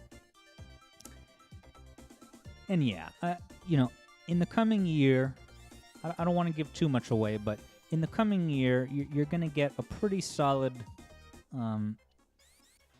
representative sample of kind of what to expect from the channel as far as how much will be Sonic, how much will be other stuff. And again, I don't want to give away specifics, but I think you're going to like it. And I'm pretty sure you're going to like what's coming up in the next 30 days. Because if anyone wasn't here for the big announcement an hour ago, what's headed your way is a music theory video about Sonic 3 coming at the end of March. But coming even sooner is a music theory video about a piece of music from Donkey Kong Country the Hedgehog 2, Diddy's Kong Quest.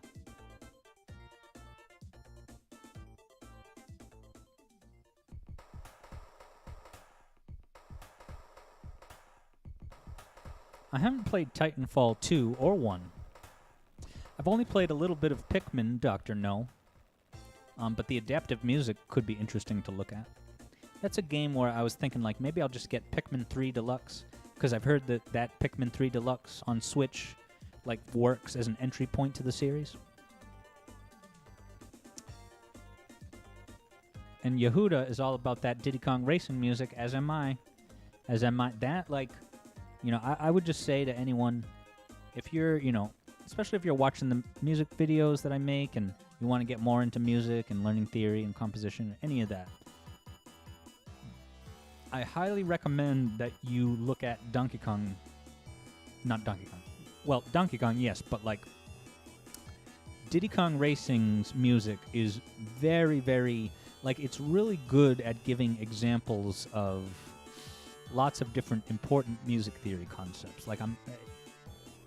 That's a very generic way of saying that, but. And I only recently started hitting this boss from the bottom with Insta-Shield. Rather than waiting for him to come down, you can hit him from below.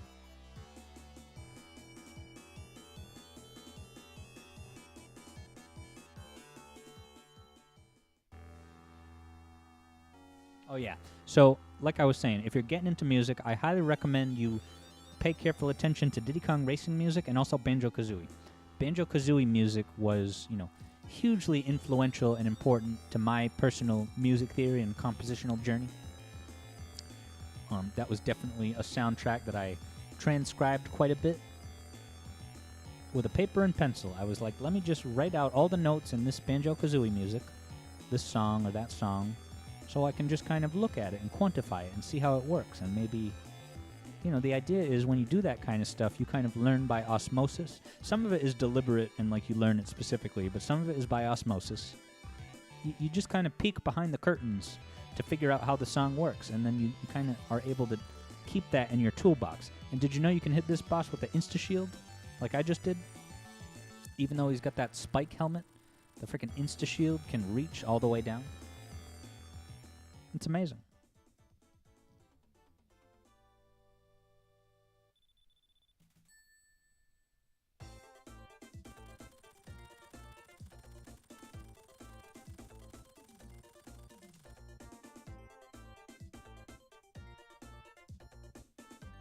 I've only played Halo 1, but wow, that iconic song from Halo with the Donkey Kong drums, dun, cha, cha, dun, dun, cha. That's really, really good. I kind of want to listen to that after the stream. And yes, Yehuda, I did mention Gobi's Valley in the Sandopolis video. It's a fantastic song. Yep, case in point, it's given us a very useful example of how to write, as I put in the video, paint a desert portrait. Slugkatsu, what's up? Slugkatsu knows that, yeah, I don't know. I guess I've gone back and forth about whether the Insta-Shield is overpowered or not. I guess it is. I guess the rational part of my brain wants to admit that it's overpowered. But, like, I'm such an ascetic with games where, like, I will always choose to play the game that in a way that's challenging rather than too easy. And as I was saying before, that partly explained why I generally don't use the elemental shields or any shields in this game.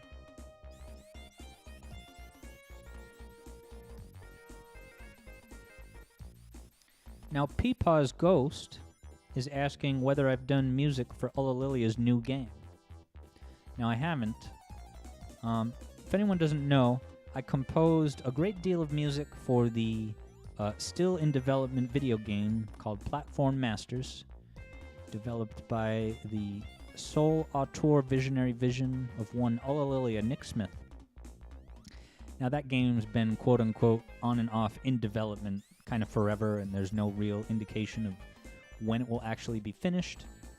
But yeah, someone had just asked if I'm doing music for that other game. I'm not, but I can say that I can't say exactly when, but in the not too distant future, like not years and years away, you're going to hear the Platform Masters soundtrack.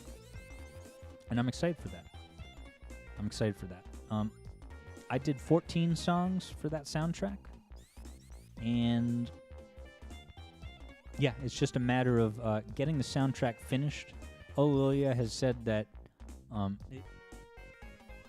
he's definitely interested in releasing the soundtrack when it's finished, even if the game's not done. So yeah, that soundtrack is, without a doubt, the crowning achievement of my compositional life, And I'm very excited for y'all to hear it. Especially after critiquing all this music theory stuff and all the videos, it's like, all right, Alex, you talk a good game, but what can you do? Yeah. And the A game of 554 finds it funny that I don't use the elemental shields, considering my profile picture. Yeah, and that's the funny thing where it's like, I still love the electric shield, and like, I always just loved it as a kid and went out of my way to get it specifically. And yeah, you may have heard me say before that when I picked that profile picture, it was way before I did any music theory videos, right? I had only done the Ask Olulilia thing stuff. But yeah, I mean, even back then, before I'd started doing the music theory stuff, I was still nonetheless a person who had Sonic 3 on the mind. So I was like, all right, I'm making this new channel for Olulilia videos. That was the original impetus for creating the account. And calling it Ann Knuckles at the time was just, all right, I'm Alex Yard, and then Ann Knuckles is kind of like, it's just like .com. It's like you can put that after anything. TacoBell.com, Walmart.com, Walmart and Knuckles. You know what I mean? Lo and behold, that the future would turn out that I'd be making this series of music theory videos on that very game. But that was definitely not the plan all along.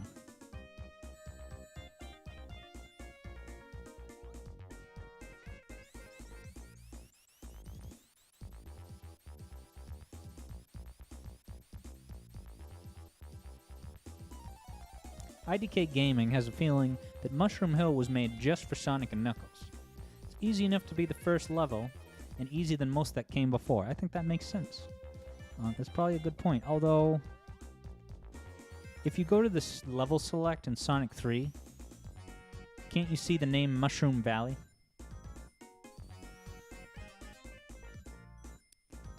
So go back to the drawing board with your theory. I'm just playing. Taco Bell and Knuckles. That's one of my favorite, meme pictures. I think I put that, in the Balloon Park video? It wasn't Taco Bell and Knuckles, but it was like some kind of taco restaurant and Knuckles. And this is kind of forward-mission of Studiopolis Zone. I always thought this was a cool way to start the game. Wow, and I never noticed that there's those, obviously there's the electricity shooting out of the nozzle, but then there's those waves coming out of the satellite dish. Like the big satellite dish that Jim Carrey talks about in that movie, The Cable Guy. Have y'all seen The Cable Guy? Jim Carrey movie? I mean, if you like Jim Carrey and Sonic the Hedgehog, you may like him in The Cable Guy. It's kind of a polarizing movie. But he makes the point that he's like, at the time in the 90s, it was kind of a new novel thing where it's like, they're chilling at this giant, massive satellite dish at the cable company because he's the cable guy. And he's like, oh, no, you don't understand. Like, we're on the edge. Pretty soon we're going to have an amazing online gaming. You could play Mortal Kombat with your friend in Vietnam.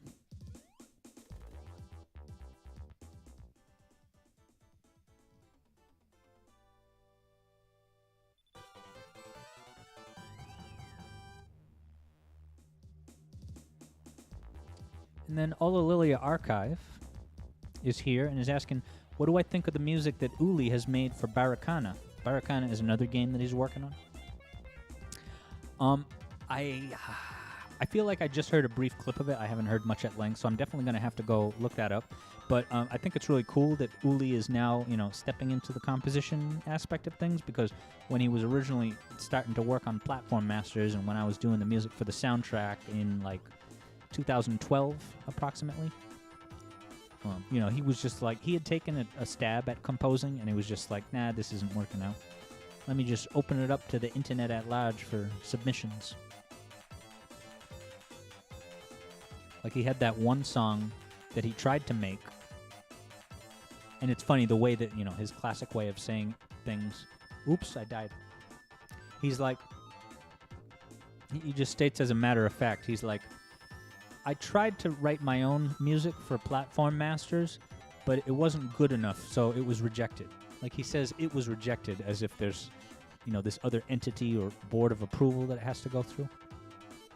But it's just him. He wrote the song, played it back, and he's just like, I reject this. But that song that was dubbed The Sad Turtle by an internet commenter ended up being used in the trailer of the documentary about Olalilia, the Platform Master.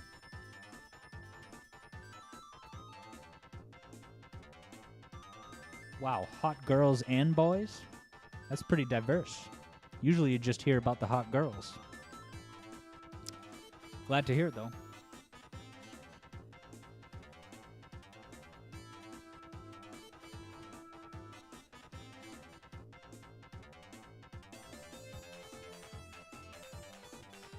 It's a good tune, huh? I mean, this is... Honestly, if you had asked me, I don't know, 5 years ago, if you had said, Alex, what do you think is, the most beloved individual song, from, let's just say, Sonic 3 and Knuckles? I might have not guessed Flying Battery. I probably would have guessed either Hydrocity or Ice Cap. But yeah. Flying Battery moves some units, man. It's definitely the most viewed video on my YouTube channel, I believe. I think it was the first one to hit 100,000 views. And I recently hit 1 million views for the entire channel. I was happy about that milestone.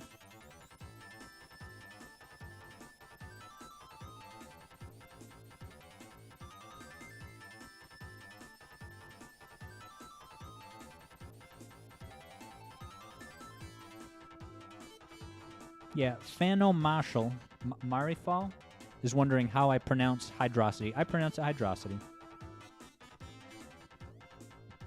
And earlier in the stream, I gave one reason why that is, but I promised not to dive. So maybe I'll give one more tidbit about my thoughts on the Hydrocity pronunciation thing in a future YouTube live stream. I was thinking of I just had a stupid, April Fool's Day joke where, you know how LeBron had that big thing, the decision, where like he built up a ton of hype when he was going to announce what team he was going to go to after the Cleveland Cavaliers?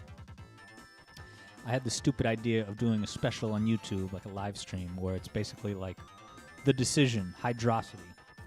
And it's basically like I go into all my thorough reasonings for why I call it Hydrocity, you know, as if that thorough reasoning is such, you know, an airtight logical argument that just settles the question now and forever. And Hedgebob, thank you so much for the $2. With the comment that my videos are fascinating, keep it up.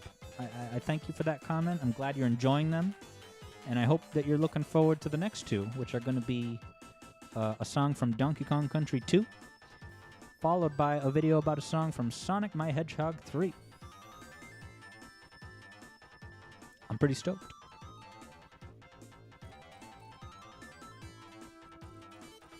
Now, you know my feelings on this bomb section. Of course, Sonic 3 Air, you just have one set of those 3 bombs and it instantly opens.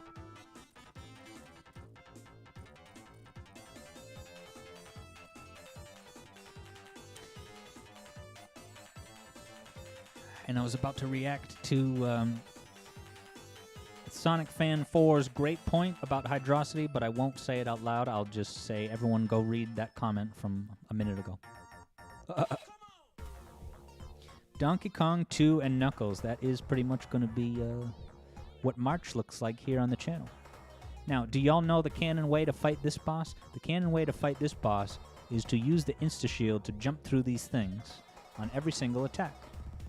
Now, how do I know that to be the canon way to beat the boss? Because if you don't do that, watch this. Watch what I'm going to do. Just to walk off, that turns this boss into just a chore, right? Because any 6-year-old could do what I'm doing right now, right? But to actually get a challenge and a fun excitement out of this boss, you got to be brave. You got to be fearless. You got to look that thing right in the eye and say, yep, I'm going to use the Insta-Shield at the exact right moment to go through this entire spiky ball.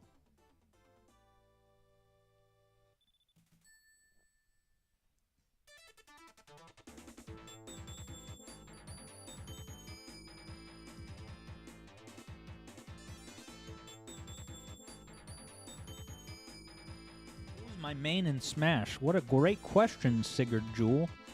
I fully admit that in Smash Brothers, I kind of lean on one character rather than like get good at a few characters and, you know, build up my skill set smartly that way. No, I just lean on one single character, and that character is Toon Link. Someone by the alias Cyber Shell theorized that. Remember that part of this video?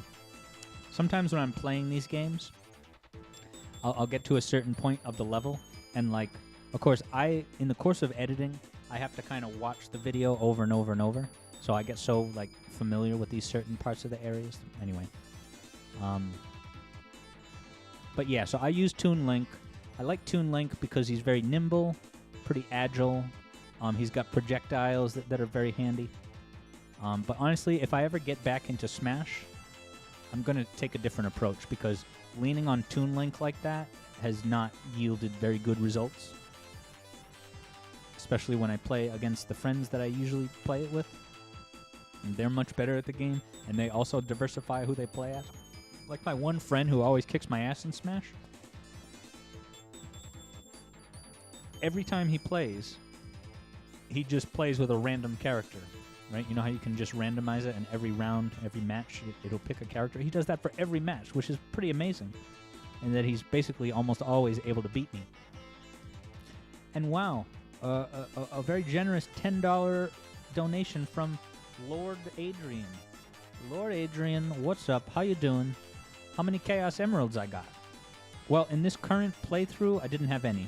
I did manage to get a couple of the time zones. I know they're not technically Chaos Emeralds, but I did get at least a couple of time stones in Sonic CD, I think. But yeah, I generally don't go for the special stages in Sonic 3, partly because it's mainly just that, like I was saying before, Blue Sphere stages are not super fun to replay because they kind of just feel the same every time you're just moving on that simple grid, you know?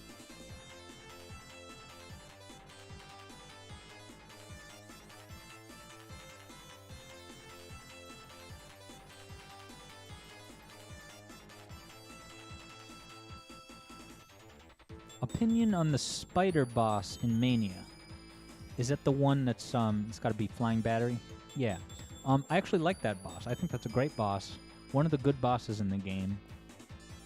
I think the reason I like that boss is because if you're deliberate about what you're doing and you're methodical, you can get hits not just in the obvious easy part where you grab onto that spinning pole and then launch yourself off to whack them into the one side where there's spikes. You know, there's that area where there's no pole and there's just spikes on both sides. You can actually damage Robotnik during that part too. It's hard, and I haven't exactly figured out to do it, but like that's an example of something that I like in a Sonic Mania boss. Whoa! I almost got crushed. Oh yeah, that's right. I did get 1 Chaos Emerald in this playthrough tonight.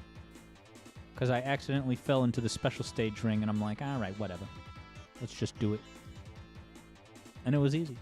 I really liked them as a kid, the Blue Sphere special stages. It's just... Now, this is a terrible boss. Terrible boss. I think this would never fly in Sonic 3 standalone. But in my opinion, for Sonic and Knuckles, the developers, I suspect, kind of gave themselves permission to do things that were a little bit more spectacly. Like, this was fun and cool to look at when I was young, and I was like, oh, alright, it's cool, because it's kind of like the Wing Fortress boss, but it's a little bit easier, and you don't actually do anything to damage it. You kind of just avoid it. That's disappointing. It's kind of like whatever.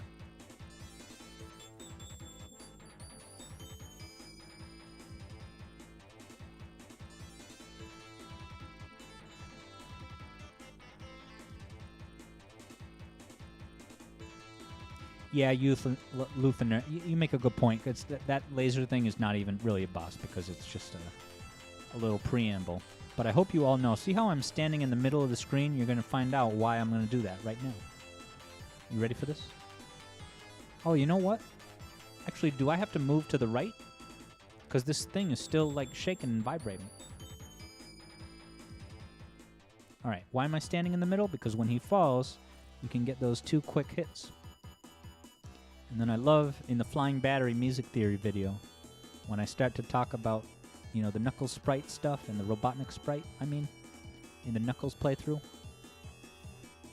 At the instant I say the word development mistake. When I say mistake, Knuckles gets hit by this boss, by the flamethrower.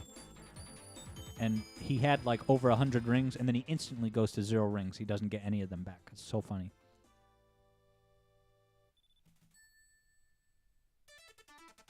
Oh, and wait till we get to Sandopolis.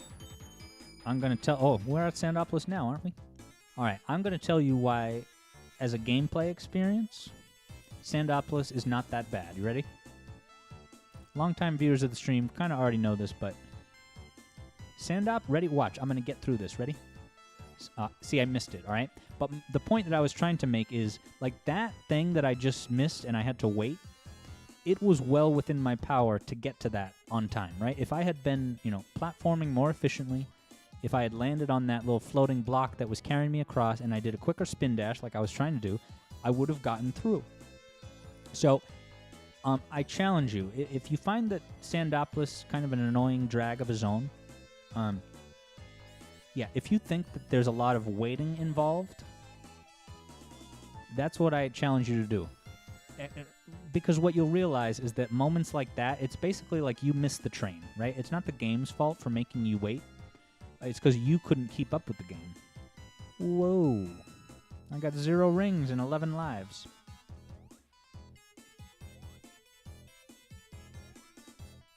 All right, I'm trying to find some more examples. I'm sure I'll come across them, but like... Yes. So your speed in this level is very, very much within your control, which is why I like it. And then Act 2 is a different animal, but we'll get to that. Oh, don't you worry.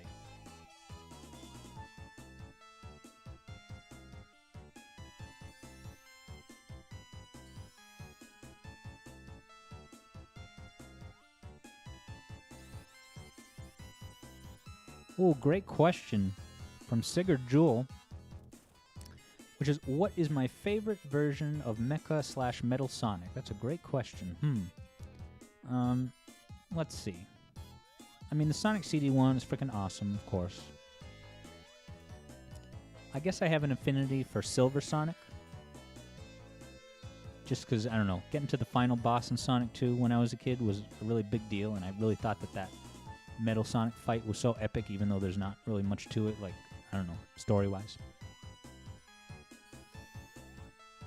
But, yeah, I guess Metal Sonic is kind of having it rough lately. And when I say that, I'm thinking of, like, I had shared a funny YouTube thumbnail. Sometimes when I find a funny YouTube thumbnail, I'll just share it on Twitter. And I found one that was like, it was a picture of Metal Sonic, and it was like, oh, is Metal Sonic not cool anymore? Like, I just kind of was amused at the idea where, like, all right, here's, like, you know, it's video games, and it's kind of a, you know, I guess a nerdy thing in the first place. And look, I fully embrace my nerdiness, for severe lack of a better term. So it's not to hate that, but just to say, like, oh, Metal Sonic is not cool. You know, the fact that his stocks went down in the Sonic community when he's just, like, I don't know, a robotic character that doesn't even have any spoken dialogue. I just never ends to get a kick out of it. And this boss is pretty terrible. This is one of the few things in this game that I just will not find any way to defend, because, like, the only value of this was, like, I don't know, I guess the weird kind of puzzle and struggle when you first play the game and you're trying to figure it out. But once you got that, there ain't squat.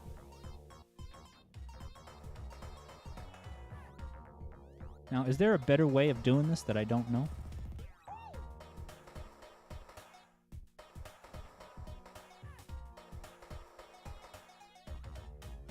One thing that's kind of interesting about this boss is that... Oh, no, he's going to turn around. Oh, I can do this. You just go on the other side, so you don't have to wait for him to jump.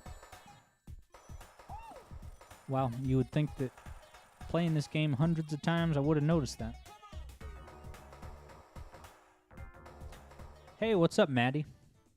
Maddie, this is sort of Knuckles' theme. It's really the mini-boss theme from standalone Sonic 3, which, using this mod, Sonic 3 Air, I have selected it to play for all bosses, even in the Sonic and Knuckles levels, which, yeah, it is kind of weird if you're not expecting it. All right, so here's my big point that I want to make, especially about this zone. Everyone hates this zone. Here's why this zone is actually awesome. The true way to experience this zone, in my working hypothesis, is to allow the ghosts to, you know, be free and fly. You never grab the lanterns, all right? You always allow the ghosts. So you're constantly having to, you know, factor in where the ghosts are and whether they're coming at you.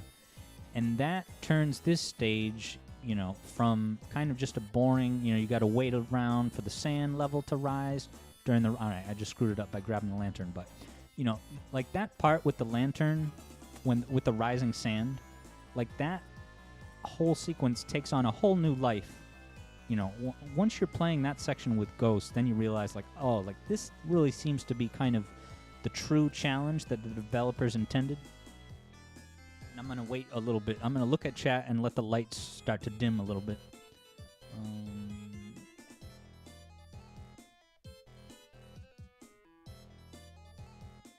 Yeah, so I'm looking at the thing about that golem in the Sandopolis Act 1, and yeah, I'm going to be beating that boss a lot quicker from now on.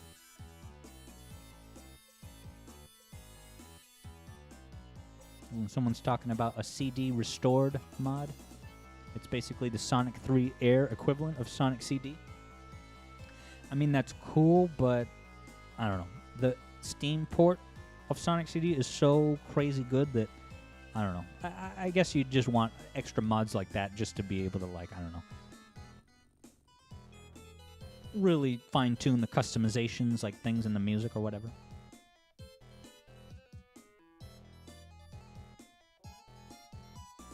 All right, the ghosts are waking up. All right. And then the other thing, part of why I suspect that allowing the ghosts was kind of always the intended way to enjoy the level. Shoot. I wasn't.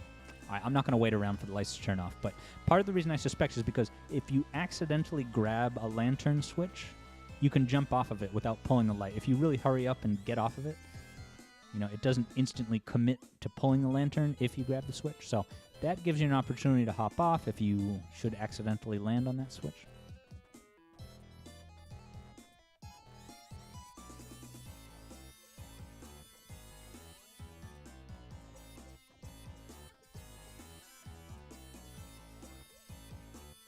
And Ace Yo Yame always hated this zone as a kid. I like it better now, but maybe he's saying the ghosts kind of scared you as the kid. Yeah, this was pretty intimidating as a kid. I don't think I was, like, really scared of the ghosts. I'm trying to think of, like, video games that, like, really scared me. Because, like, I was never into horror games. I was kind of scared a little bit when I went to Death Egg. It's funny that Death Egg was scary, but not, like, ghosts, in a cursed ancient sand temple or whatever this is. Alright, so now you're going to see me do the sand part with the ghosts. And that kind of unlocks the true identity of this level. Because here they come, people.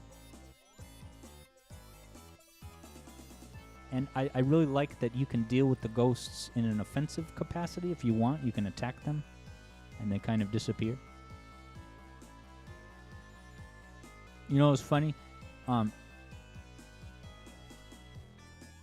The sound effect for the ghosts? It's such a cool sound effect. And when I first got my first smartphone a long time ago, I was like, all right, let me just grab some Sonic sound effects off of YouTube, and then I'll make them into customized ringtones. That'll be so cool. So I did that, and the ghosts was one of the sound effects that I chose. But I made the mistake of assigning that sound effect to be the sound that played when I got a text message from a specific person, and it was a girl that I had met, that I had gone on a handful of dates with. I met her through a dating app. So every time she would text me, I would hear the ghost sound, and it would put me in a good mood.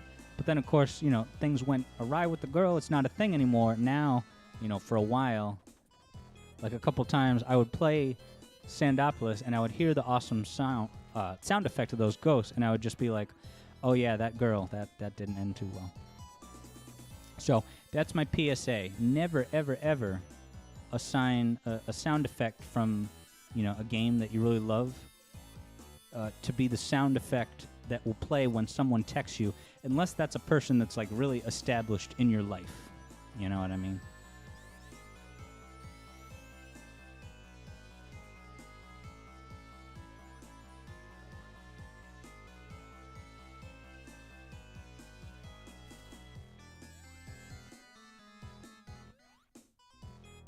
What happened? All these ghosts flying around and I got crushed instead? Jeez. Sorry, everybody. I was looking at chat.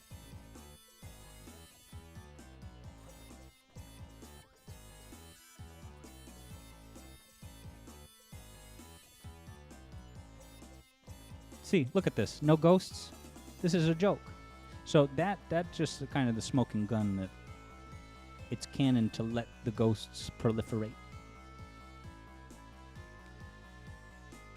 Yeah, I got crushed because I was looking at chat. That was stupid.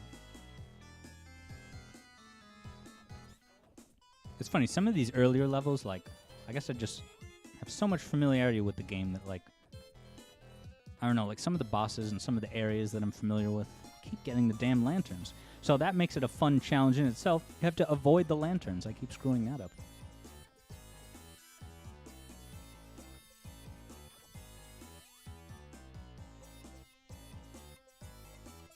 Oh, God. Yeah, definitely should not. I promise I won't look at chat. I almost just died again because I was looking at someone's question who asked, what's my favorite zone in this game? As not, putting the music aside, but just like the gameplay zones, like which is my favorite gameplay-wise? I really like Launch Base, especially Act 1. I think that's just a wonderful little zone. I've always liked Marble Garden. Well, I shouldn't say I've always liked Marble Garden. I kind of had to come around to, but now I think it's just a fantastic obstacle course. That's another zone that kind of frustrated me, and I think still frustrates a lot of people. But once I figured out a few particular things about the level architecture and being able to use it to your advantage, definitely enjoy the gameplay experience of Marble Garden quite a bit more. Yeah, I feel like gameplay-wise, I tend to favor standalone Sonic 3 over Sonic & Knuckles. And that's probably not a hot take. It's mainly, I think the main difference, one thing I realized is that standalone Sonic 3, it feels like that game was designed specifically so that you sit down to play it, you start the first level, and you are pretty much moving the entire time until you get to that last level, right? Whereas Sonic & Knuckles, you know, raising the stakes, concluding the saga and the story of the Death Egg and all that stuff, Master Emerald, there's more kind of a little bit more of a priority with cinematic stuff. It doesn't ruin the game, but it makes it a little bit less replayable. You know, Sonic 3, I just get in a really good flow. All right, I'm in this zone, go to that zone. Hey, I got 100 rings. I'm not as bad as they say.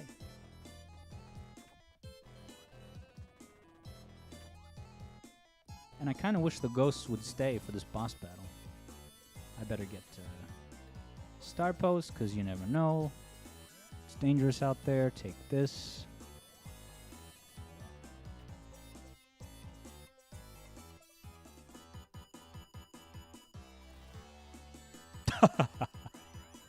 Two seconds, I faceplant right into his toe.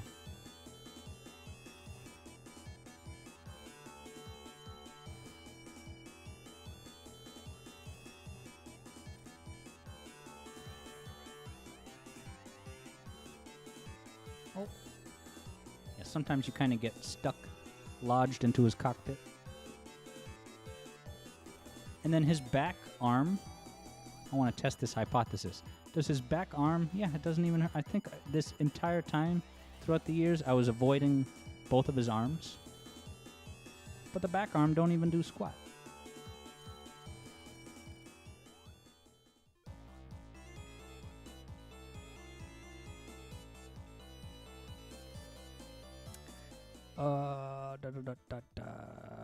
Sigurd Jewel is wondering, what's my favorite boss in the Sonic games? Alright, this isn't my favorite, but one boss I think is really good, and I wish that there were more bosses like this. Granted, this is from Mania, but the Press Garden Act 2 boss, aka Shinobi boss, that one is awesome because that one can pan out in any number of different ways. It never feels the same. It's just very dynamic, and that, in my accurate opinion, is what makes a good boss.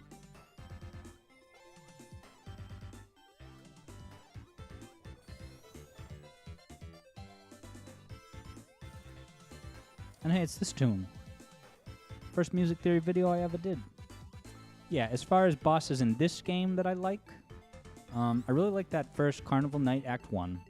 The one with the spinning spiky thing. And that's such a cool boss. It's very tense. Because I can definitely mess that up. Even though I played the game so many times, there's plenty that can go wrong. And that's a good boss. It keeps you on your toes. You're not just going through the motion.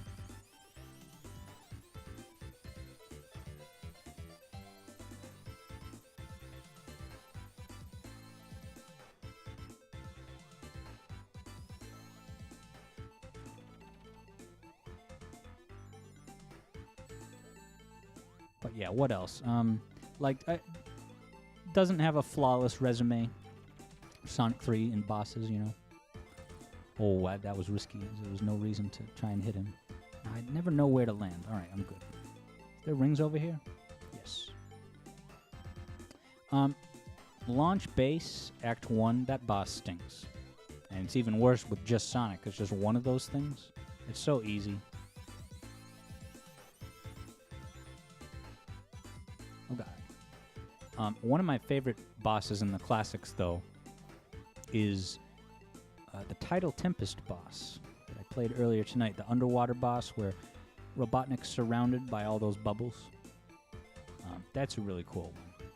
And I've been trying for so long to kill that boss, because that boss seems like you can kill it, you know, even if you haven't gotten all of his bubbles out of the way. You know, you can keep chipping away at the bubbles, but if you open up a little area and then he comes down, that's the key. You can only get him when he jumps down. Yeah, I'm really trying to get better at beating that boss quicker, but no dice so far.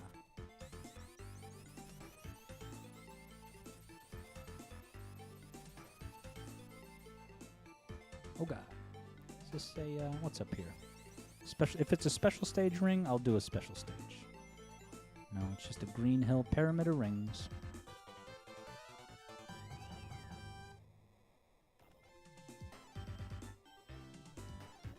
Oh, look! It's the death egg in the back. See it?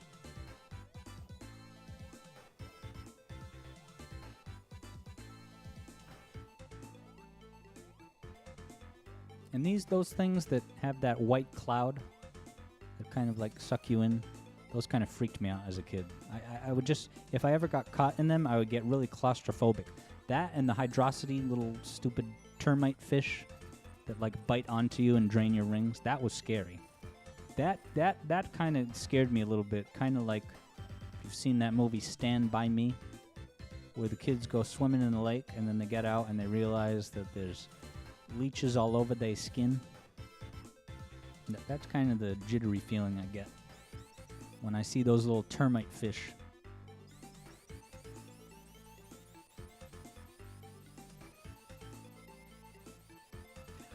Alright, DNG Maestro says, "Hey Alex, why do you choose the worst Sonic of early Sonics to analyze? That's your opinion, of course, but is it on purpose to leave the best for last?" So I guess the issue with the premise of that question is that, yeah, that what the best Sonic songs are is totally different from person to person. Now, I've said this to patrons before. I haven't really talked to people yet about what are my favorite Sonic 3 songs. I am going to do that, you know, after the project is done in its entirety, so to speak. But I'm not doing it now because I don't want to, like, preface a video by saying, like, all right, everybody, here's the Angel Island video. I really love this. This is my favorite song in the entire series. Like, my personal preference in the music should be totally irrelevant. Totally irrelevant. I'm trying to be as objective as possible to connect you with the music and, you know, have you make up your own mind about which song's the most impressive or whatever. So yeah, going back to your question, it's not an idea of, like, picking the songs that... Because like I was saying before, I mean... Can you hit this guy from the side? Yes. Like I was saying before, I mean, I did Flying Battery and Ice Cap. You're telling me those are among the worst Sonic songs? Jeez. I suppose that's a hot take.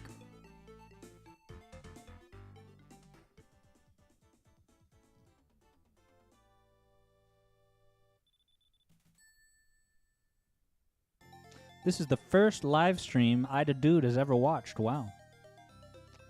Well, I'm glad that my channel is having that much of an impact that it's helping you reach out and broadening your horizons to live streaming. I gotta say, live streaming is an absolute blast.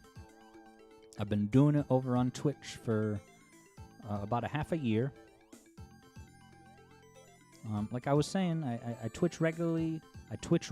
Yes. I stream regularly on Twitch. You can often find me literally twitching. And yeah, what's coming up I believe that on Wednesday I'm going to be playing Sonic Advance 2. That was the video game soundtrack of the week last week.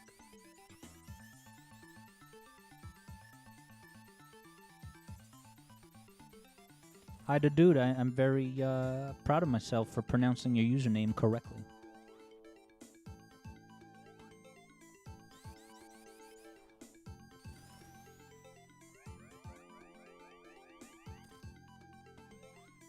And someone mentioned Plock. Super Nintendo with some great music by Tim Follin. Time Tracks by Tim Follin on Genesis was also one of the soundtracks that we looked at in our discussions. We looked at Time Tracks, and Block was a lot more recently.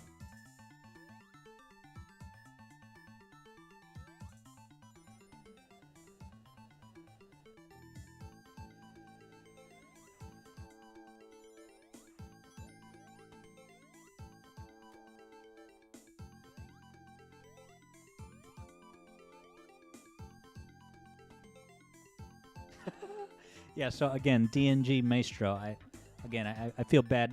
I don't mean to laugh, but it's like, you know, saying that, oh, the best music in the series is in Sonic 1 and 2. Like, that's a totally subjective opinion. And it's totally great if you have that opinion. But that, it shouldn't make you baffled. Because basically you're saying, hey, why hasn't Alex done the music that I like the best? Right? Anyone could ask themselves that question. But because it's not coming down to... And I'll tell you this about me. I'm not trying to... I mean, anyone who's watched my channels knows that I am not just using any old technique to try to make money and get more subscribers, right? Right, my videos, I don't ask you, oh, please like and subscribe, smash that bell. I ain't trying to do that. So, I guess the reason I'm bringing that up is because, like, I don't focus group my channel to death. I'm not only prioritizing the subject matter covered based on the community opinions, but honestly, like, if you were to take a poll among the Sonic community, geez, I don't know. I feel like, again, this is totally subjective, but if we're just taking a poll and looking at the results, I don't know. I would think probably most people prefer Sonic 3 and Knuckles music over 1 and 2. I could be totally wrong. That's just a total gut hypothesis I'm coming up with now.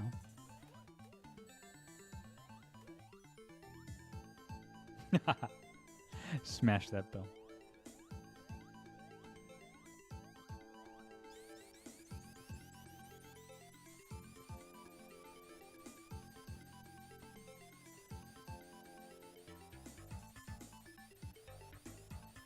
Yezapri, I can pronounce your username. It's not that bad. And Troyophicus is wondering about Terranigma. I was really happy to mention Terranigma in the most recent music theory video. And you know what's kind of cool about that clip? I showed you that clip from Terranigma, right, because it had the Dorian scale like Death Egg. And I was tempted to add in this extra detail, but I thought it was just too much. Keep going.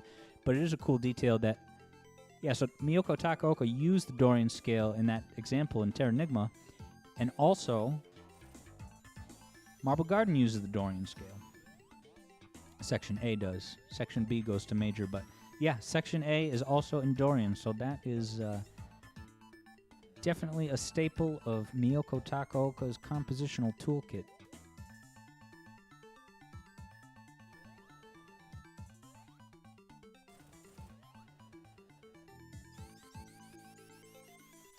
Heck yeah, Lethal Gaming lost it when I mentioned Dynamite Heady.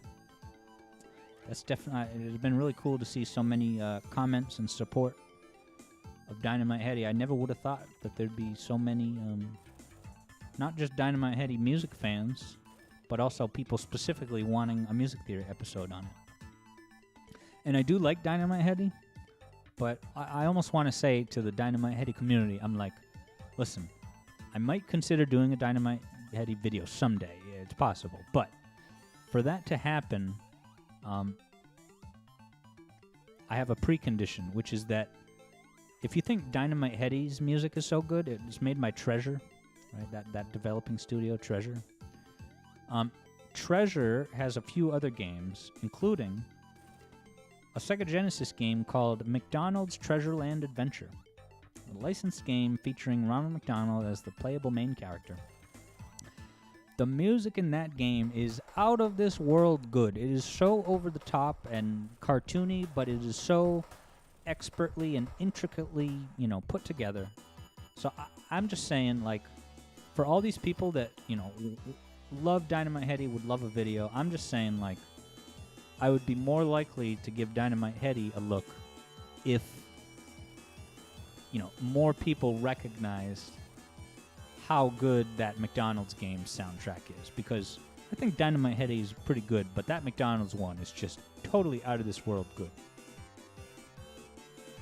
Maybe I should stream that Genesis game here on stream sometime. Look at that Death Egg, so menacing in the background. It's all tinted red and stuff.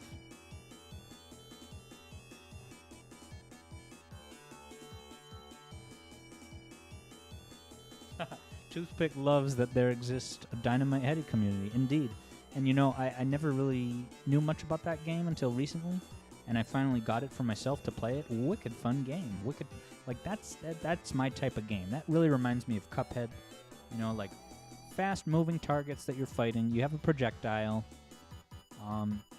Yeah, really, really impressive. They basically did Cuphead 20 years before. Cuphead is awesome. Cuphead, the level of difficulty in Cuphead is like kind of what I consider to be basically like the perfect gold standard of difficulty in a video game. Like it's hard, it's really hard, but it's totally fair. You know, and if you keep at it and you be methodical about what you're doing, you can overcome it. It's not some super expert, esoteric challenge to undertake.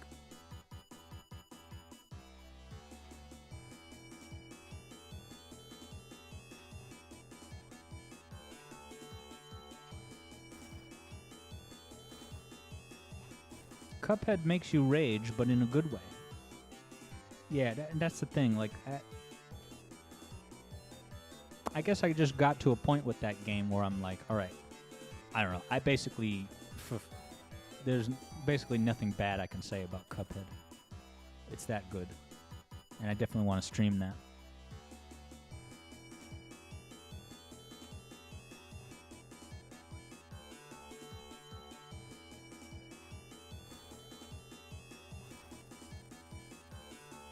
Crushed by anything?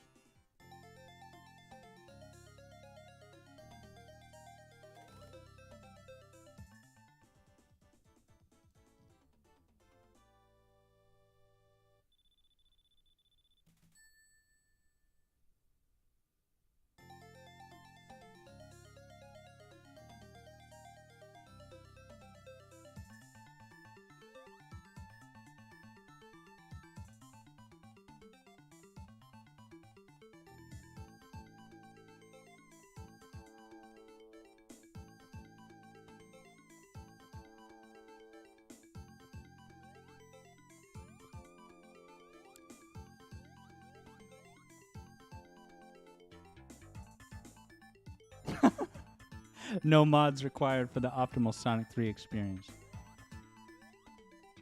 Yeah, sorry, I'm all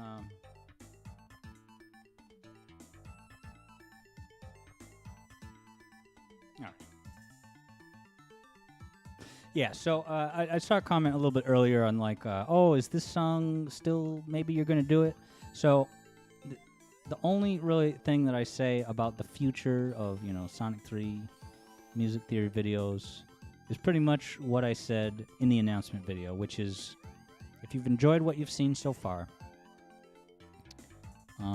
then ultimately, when all is said and done, you're gonna have a good time.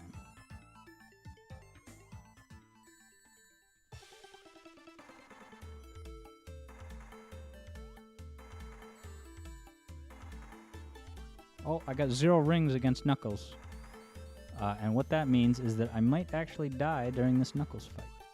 Imagine that. I'd be the laughing stock of the Sonic community. By the way, Scott the Waz really does not like Sonic CD. What is that about? I'm going to have to watch his Sonic CD video sometime. Because I was watching another Sonic-related video of his, and he just quickly did his personal rankings of the classic Sonic games. You know, and he started out by, you know, mentioning Sonic CD as basically the butt of a joke, calling it Sonic Cease and Desist.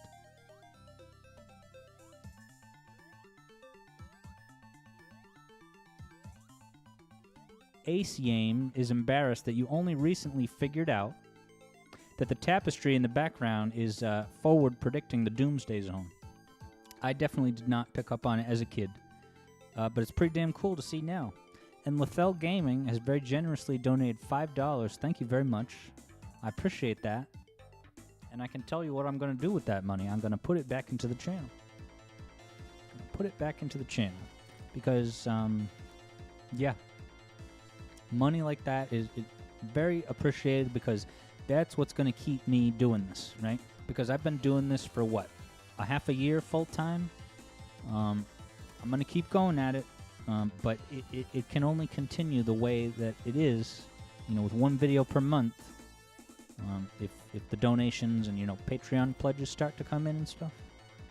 So I really appreciate Lethal Gaming. I hope you know it's not just money so that I can upgrade my yacht, because I ain't got a yacht. It's money that means, all right, that means I get to continue making one music theory video per month instead of, like, having to go back to work, like, maybe part-time in the industry that I was in before doing music theory stuff. Right? That would be basically the worst-case scenario, kind of. So, yeah, keep throwing me them bucks so you can prevent that bad future. And keep things in the best timeline.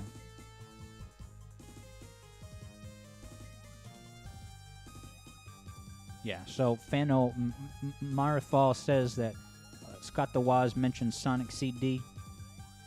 It has unfocused level design. Oh my god. I'd love 5 minutes on the debate stage with that guy.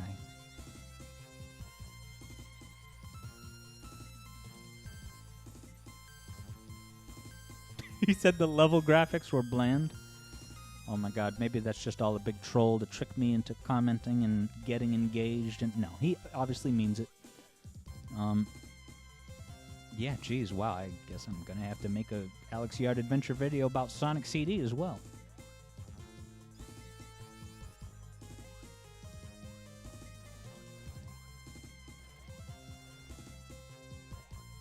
And hey, it's this level. People like this one. Certainly got a great music theory video out of the equation.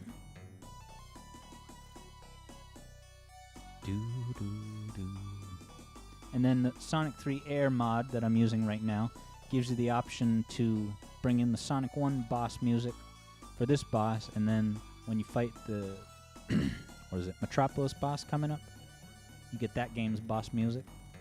Kind of nice. I like it. And wow, J-Cells has also very generously donated $5, saying that I've inspired your wallet. I'm glad you like the videos, and thank you very much. That money that you just donated is going toward helping to make sure more of them come your way in a timely fashion, so thank you.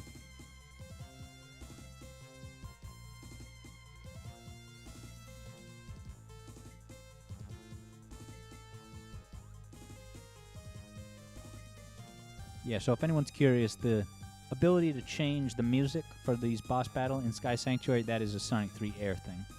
I mean, Sonic 3 Complete might have it, but the point is it's not in the base game.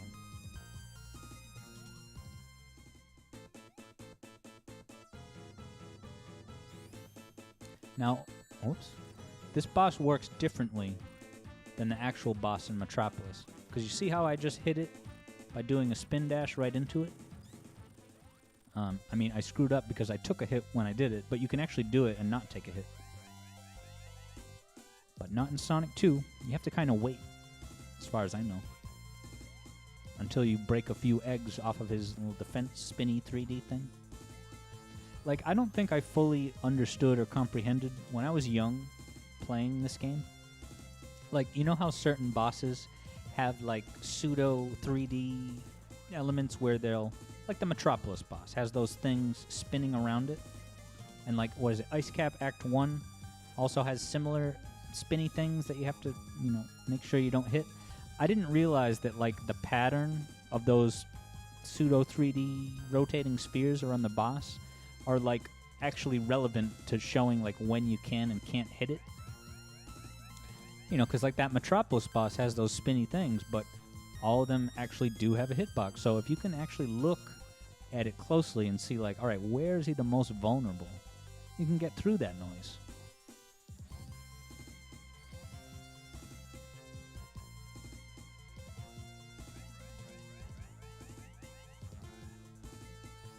RoboBun's curious what I think of Sonic Mania Plus taking place before Sonic Forces.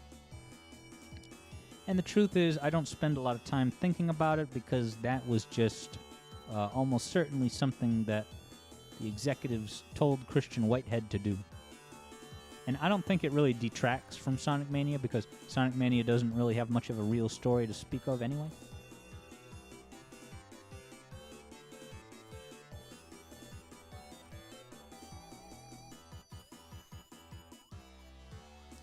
Sigurd's wondering what I'm thinking of Frontiers, and I was saying before that I have very tempered, measured expectations. I'm not, like, it's very different from how I feel about Sonic 2. When someone mentions Sonic 2, I'm like, oh, I can't wait to see that. It's going to be awesome. It's going to just really, really amped. Wish it was today. Can't wait to, right? Sonic Frontiers, I'm just like, whatever. Because honestly, I don't know what the game's going to be. They haven't showed us what it's actually like. There's so many possibilities of what this game could be like.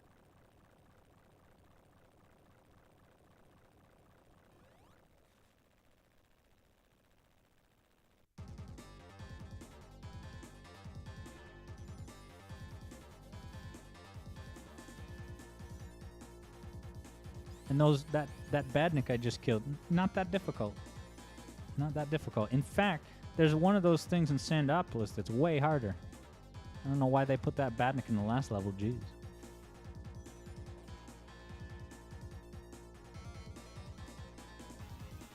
It's kind of funny that Sonic Forces was $40. Like what? Like that? Your main big, mainline Sonic game. First mainline Sonic game since what? Lost World. That's a few years, and yeah, we'll only ask you $40 for this one. Like, I guess I'm glad they did it. I definitely didn't buy it at launch, so I didn't pay $40 for it. I think I got it on sale, and it was on sale for maybe like $20 or something. But then also Sonic Colors Ultimate was $40. That would be hysterical if Frontiers was $60. More bots.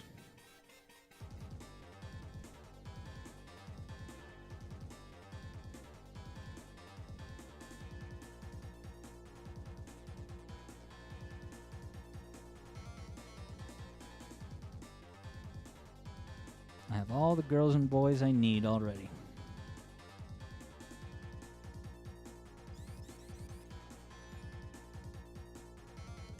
All those Eggman's robots. I freaking never get tired of that line. It's so funny. Oh, I love Sonic Heroes. Definitely going to be doing an Alex Yard Adventure video about that one. Gonna set the record straight. I wonder what Scott DeWaz thinks of Sonic Heroes.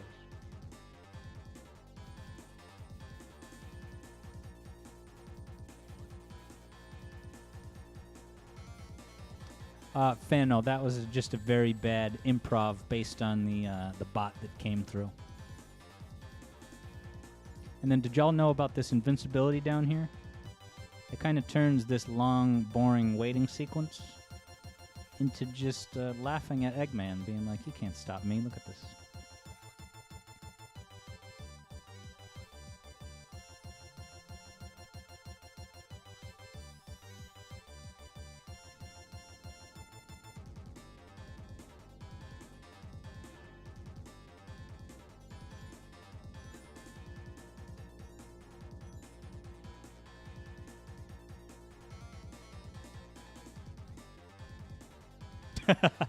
Elbow makes a good point. How generous of Eggman to stash invincibility monitors for Sonic to just pick up. I've thought about that. Like, especially like, there's certain moments in Sonic 3 where there's like a chain of badniks that's like deliberately designed so like you can get like a combo, right? Because if you hit multiple badniks in midair without hitting the ground, the first one is 100, then 200, then 500, and then 1,000. And when you're playing for points as a priority, as I often do, that can become very important. So yeah, I just imagine Robotnik like designing these levels and be like, all right, let's put like 4 badniks in a row here so that Sonic can get a really cool looking combo. I think that'll work.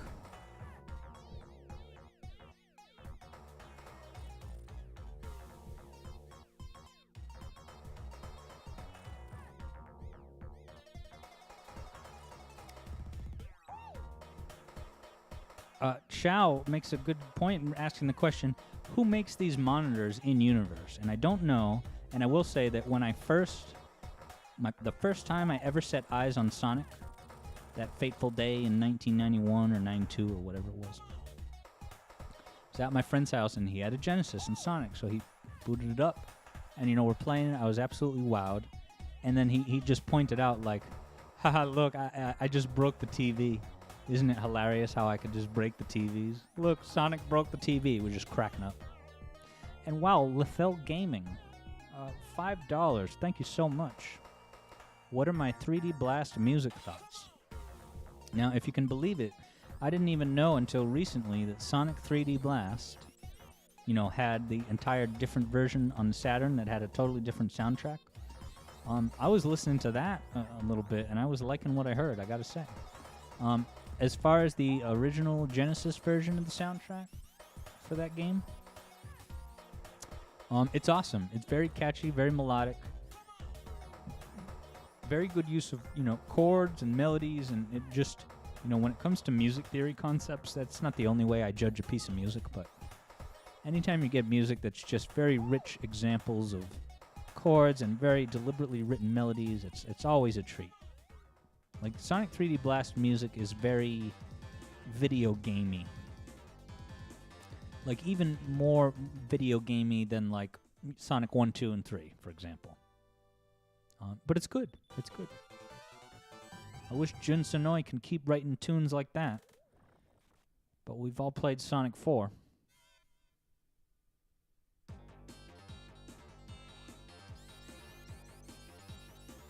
Xprized mentions Planet Puppet Zone Act 1 on Genesis being really good, and I agree. I totally agree. I agree so much that I put it in the Endless Mind video, which I was very, very happy to do. And I was happy to include just a funny clip of the quote-unquote loop-de-loops in that game. They're so automated, it's not even funny. Then tried doing this in Act 2 with the gravity reversed.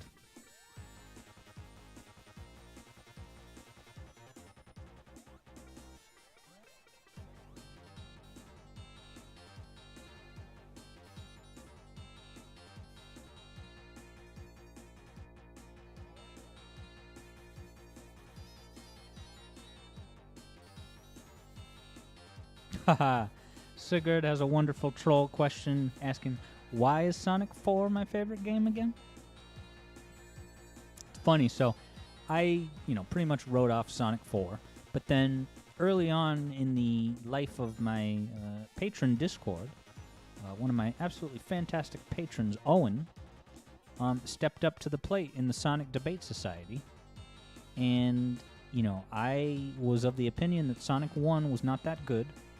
And then he persuaded me, and it wasn't like he, pressured me into, Sonic 1's, you have to think, like, no, he just made very good points. Well, he made points that I'm like, that's interesting. Let me go actually now play the game with those things that he mentioned in mind.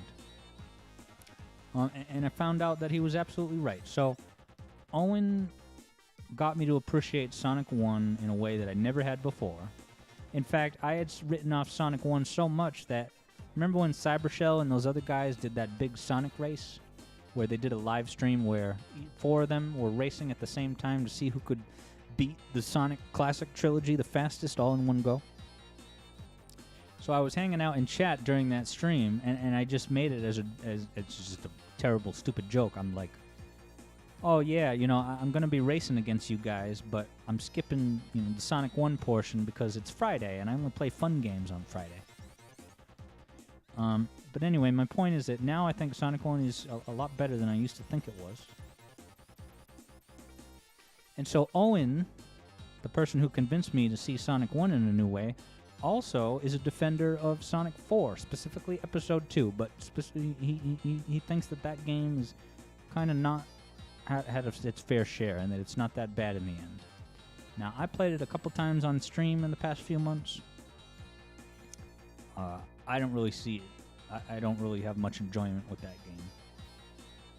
I think part of it is just that the Tails moves are just so clumsy.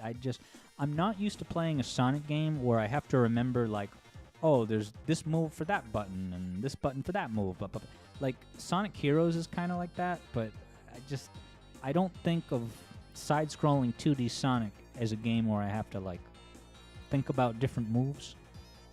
Like, there's nothing intuitive about the way the moves are set up on the buttons in Sonic 4, Episode 2.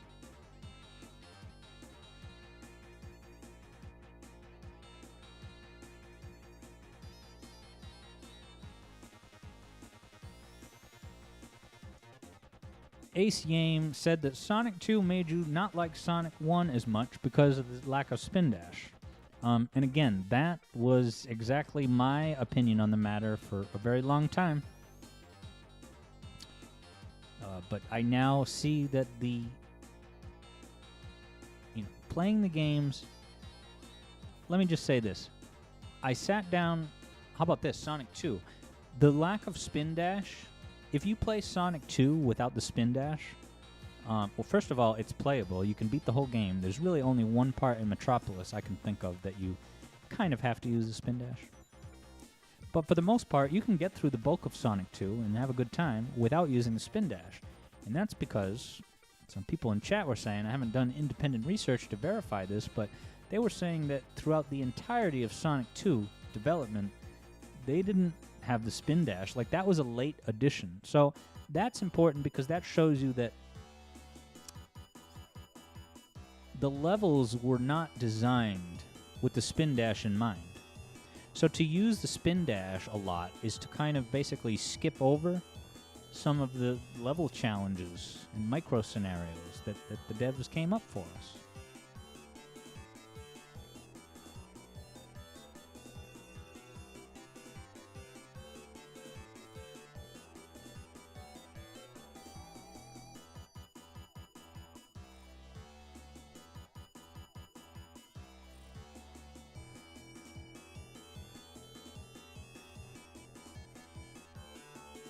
Oops.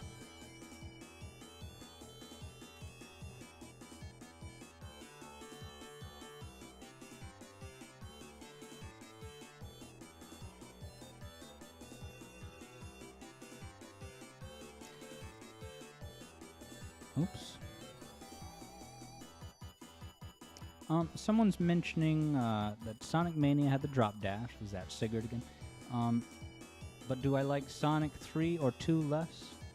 That's the thing. I find that I do use the spin dash a decent amount in this game, Sonic 3, but I couldn't give you any examples, but I feel like the way the levels are designed in this game, there's a lot of ways where you can use the spin dash and it's still kind of a cool challenge. Whereas I feel like using the spin dash in Sonic 2 is just like, it just makes the game easier. It's like, here's this slope, here's this badnik situation. It's much easier to do with the spin dash. Whereas Sonic 3, the spin dash does not give you as much of an advantage, I guess. And then the drop dash is pretty cool. It's kind of funny to think that early in Sonic 3's development, there was a drop dash implemented. And Fenno is saying, do I think that more Sonic games should have the endless mind rhythmic motif in them? And the answer is yes, definitely. In fact, I found it somewhat recently in, what was it, Mario Galaxy? It's in Mario Galaxy, the music that plays when you get that cap that allows you to fly, which is such a small part of that game. I think maybe they had more in mind for it. And then it got cut.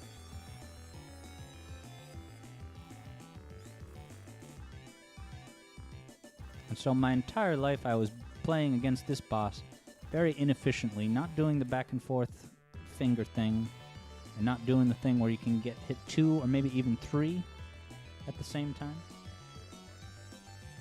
Alright, Awesome Turtwig is asking about Hydrocity. So I'm trying not to just turn the stream into just constantly answering people's questions about, hey, when are you going to do this video or that video?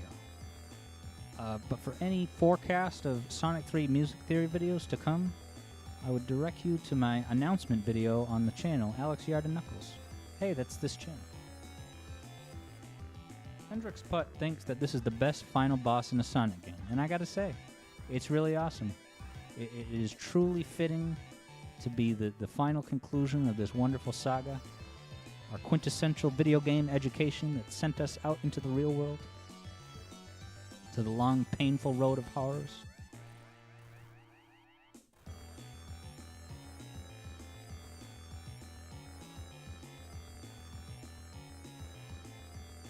And when I was a kid, I noticed that Sonic 1 has, just the final zone, that one boss where you get the crushers. Sonic 2 has a two-part boss, right? Metal Sonic and Death Egg Robot. See where I'm going with this? Sonic 3 has the Launch Basie boss. Uh-oh. No rings. All right, now I can't give fun anecdotes because I have to focus. But you could see where I'm going because Sonic & Knuckles being the fourth game, if you think about it, has 4 phases, 4 final boss sections.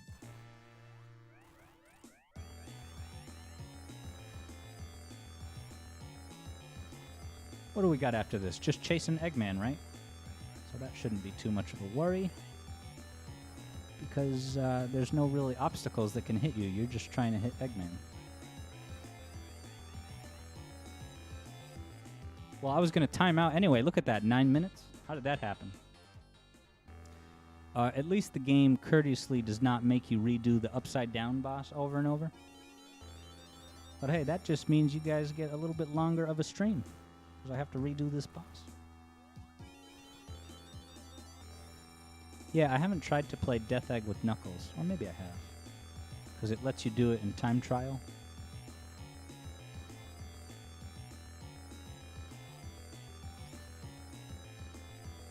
Alright, now I gotta beat this whole boss with 0 rings. Which I am definitely up for. Because I am so good at this game. And I agree with Cybershell. I believe it was him who said that this game system makes sense. It's probably the best way of balancing it, whereas like Sonic 2 is kind of brutal because it throws you in the final zone with no rings. At least with this game, you have that first shot where you can try to beat the boss. And then if you mess up that first shot, all right, you can try again, but no rings. That's pretty balanced and fair, I think.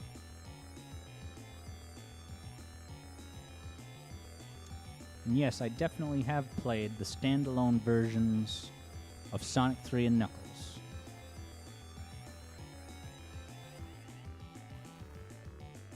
And I really gotta keep an eye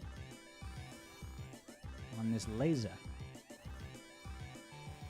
I think the secret to success with this laser for timing the jumps is when it's charging up, you just have to jump as soon as it stops charging.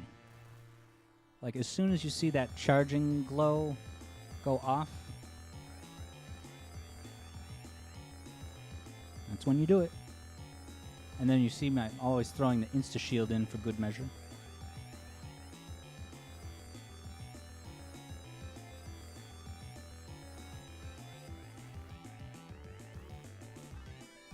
This was extremely tense as a kid. Extremely tense because I didn't really have a rhythm figured out with avoiding this laser. And, knowing me, I'm usually fighting this boss with 0 rings. Whoa.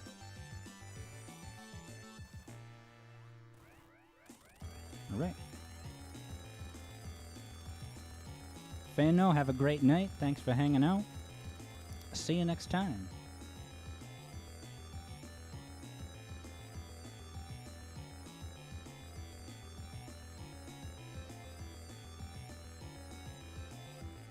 Now, I always try to jump in front of Eggman and then use the insta-shield, but you'll notice it does kind of propel you back. Like you kind of go through Eggman, so I'm not even sure if that's safe to do. This was so awesome as a kid, this part. Still is. Ooh, and then you're going to hear the prototype credits. Right now. Because we are not going to the Doomsday.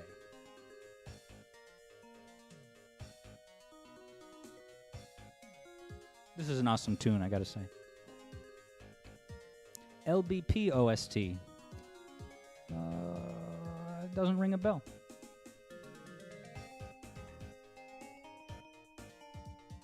Mecha Some Monkeys wants to know what I think about the music in Sonic CD. Oh, I wish you were here earlier when we were playing Sonic CD. I waxed poetic about all the great tunes in that fantastic game. Thank you for the good game wishes, everyone. Now, I submit to you, that island is supposedly where Sonic 3 and Knuckles, all of it took place. And yet you can see they just circled around it with their plane in like 15 seconds.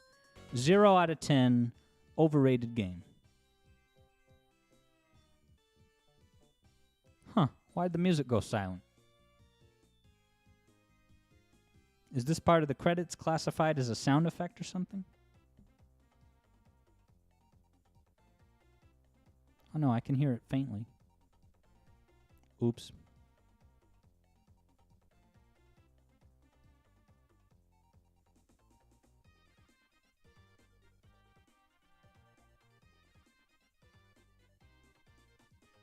Thank you, Sigurd, for hanging out. Sigurd Jewel. I am going to appear on camera right now and just chat with you all for about 5 minutes or 10 minutes before I wish you good night. I did want to show you a couple funny things because Owen or Chilius, I forget, told me about these really funny renditions of Sonic music where it's basically... they call it frequency reversed, and I'll let you hear it without over-explaining it, but... Oh, fourth wall. Now you're seeing how the meat's made. Now you're going to the zone. All right.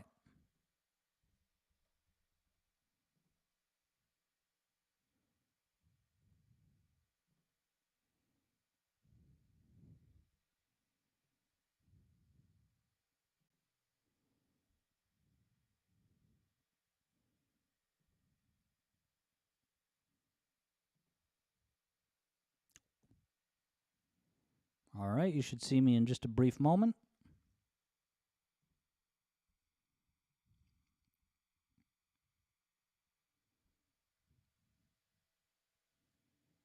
Y'all can't hear that Sonic, right?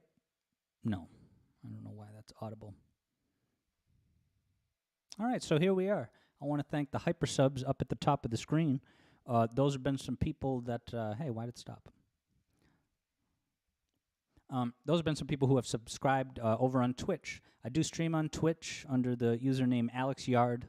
No Knuckles, just Alex Yard. Cody is here saying that they rarely comment on stuff, but you've enjoyed the breakdowns of the music, regardless of game. Well, thank you very much.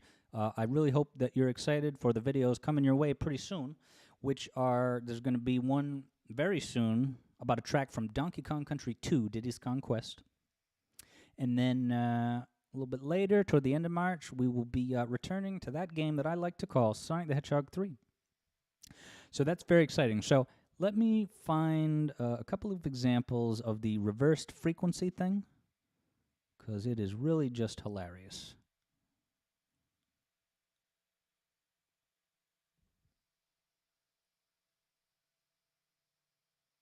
And hello, the Golden Golem. Glad you joined us. Now, have any of y'all played this here, Secret Rings? I admit that I've never played Secret Rings, or what's the other one? Sigurd's really excited for the Donkey Kong one. I really am too, I gotta say. Like, I'm not trying to hype it up just because it's my video, but that video is something special, and I can't wait for you to see it.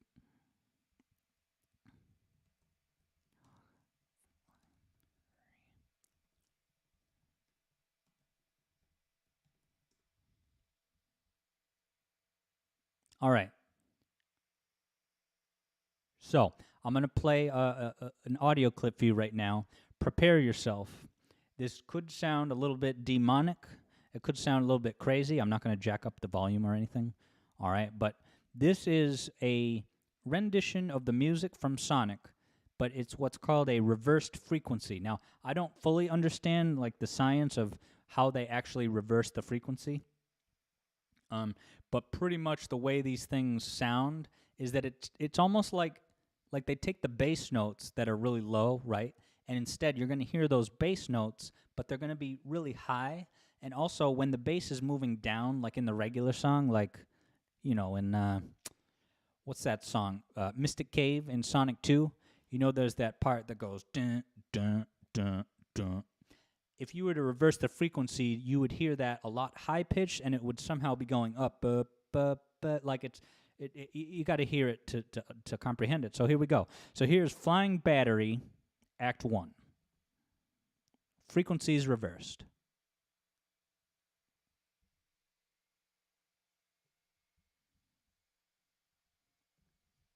All right.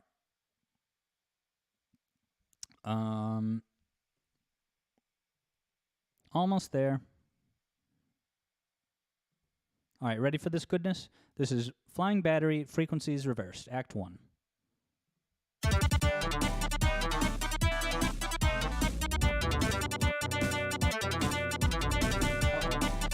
Green gas leak.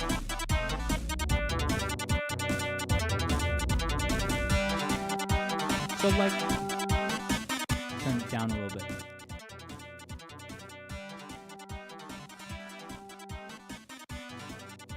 So turn that down. So what's really fascinating about these is that they, like, some of them sound totally chaotic and awful, but others sound like kind of good in their own way. Like, they sound a little bit chaotic and dissonant, but there are certain moments that sound great, and it's almost like it could be like a really cool like compositional exercise where take something that you wrote, right, and then reverse the frequencies and sees what comes out, and maybe you could write a new song based on that. All right, I remember the Sandopolis one was entertaining.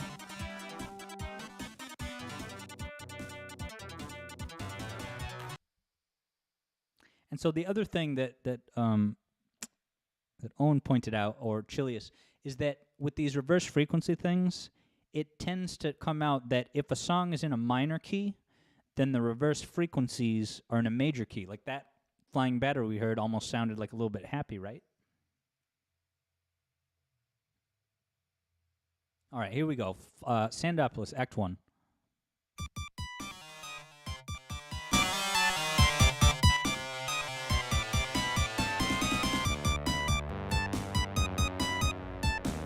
Right, so I'm going to pause it. You can hear that sound that's like, dit, dit, dit, dit, like it's high pitched because that's actually the bass, right? Usually it's super low, but dit, dit, dit, but it's moving in the opposite direction. It's so funny.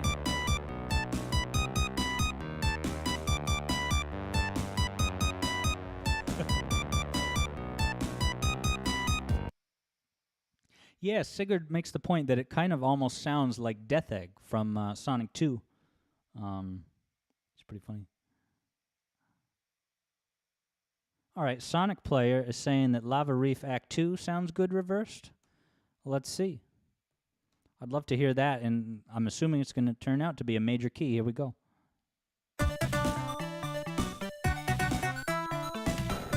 Dude. This is awesome.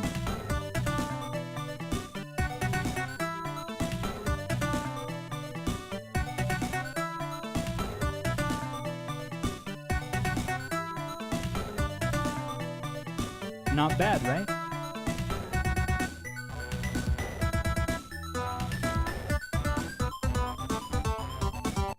And yes, you did specify Act 2. I messed that up. So, hey, this one sounds great, and then we're going to hear Act 2 in just a moment. Yeah, no, this works. All right, Lava Reef Act 2.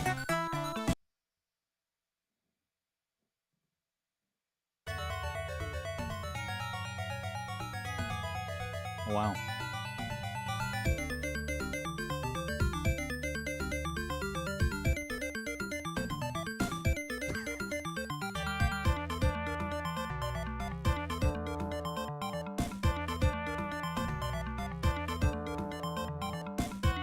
Oh, that's dissonant.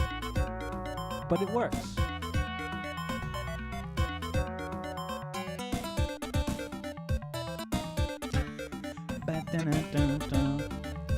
This is so cool. I just get a kick out of it.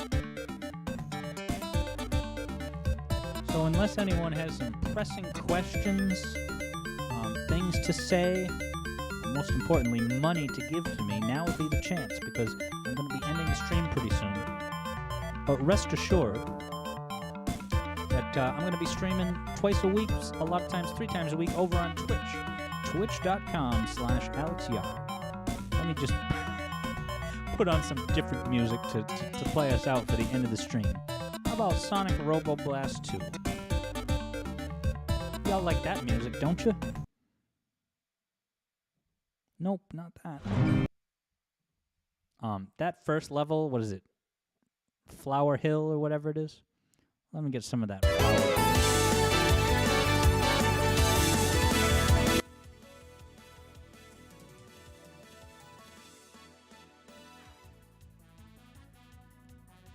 Green Flower Zone. Here we go.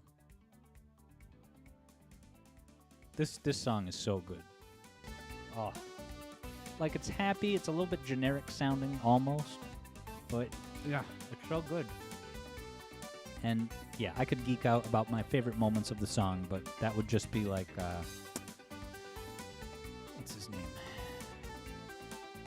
Chris Farley, when he interviewed Paul McCartney. Like, remember when you were in the Beatles? That was awesome. Yeah, Green Flower, very delightful. So yeah, thanks for everyone for hanging out. We've got the Donkey Kong Country 2 music theory video coming at you, and then Sonic the Hedgehog 3 later in the month. So I'm very excited. I'm glad we could have this. I hope to see some of you over on Twitch. I do stream there quite a bit. Is it just Sunscraper, or are Sonic and Knuckles and Sonic CD bosses the least memorable? I don't know. I'm trying to think of the Sonic CD bosses. I like them. They're not super hard, but they're fun to play. Sonic and Knuckles, I don't know. Sonic and Knuckles have good bosses? I guess they're adequate. Yeah, I like the Flying Battery Act 2 boss.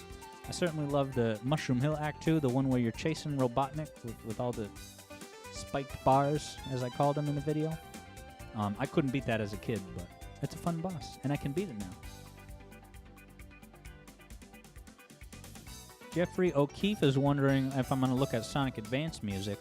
I can tell you that over at the Alex Yard Zone Discord server, we have the weekly discussions of the soundtrack of the week, and last week it was actually Sonic Advance 2, and that was really fun. And I'm actually going to be streaming Sonic Advance 2 on Wednesday. Let me check. Do I have it right over here? Yes. Oh, no, Thursday. Thursday, I'll be playing Sonic Advance 2. So I'll see you there if you're all about the music. And so if I'll ever do a full-fledged episode on Sonic Advance, who knows? But I did touch upon Ice Mountain from Sonic Advance 1 in that there video for, what was it, Dire Docks? Sonic wonders what I think of the prototype Mushroom Valley music. I'm not sure off the top of my head. All right, we'll have that as the last thing of the night. Let's listen to the Mushroom Valley prototype music.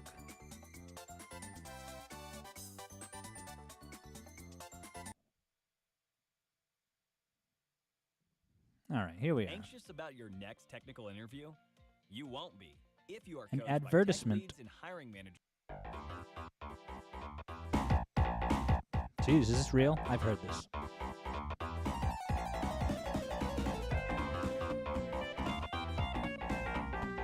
All right, so it sounds like it's, for the most part, very similar. It's just got that very different bass instrument.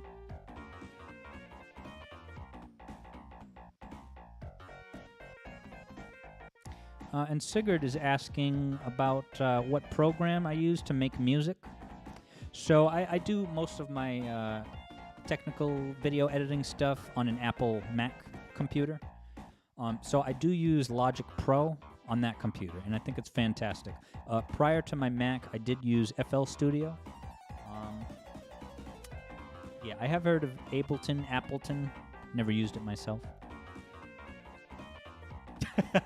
Thunderbro is saying that this Mushroom Valley sounds like Seinfeldish. That's hilarious. Yeah, it does.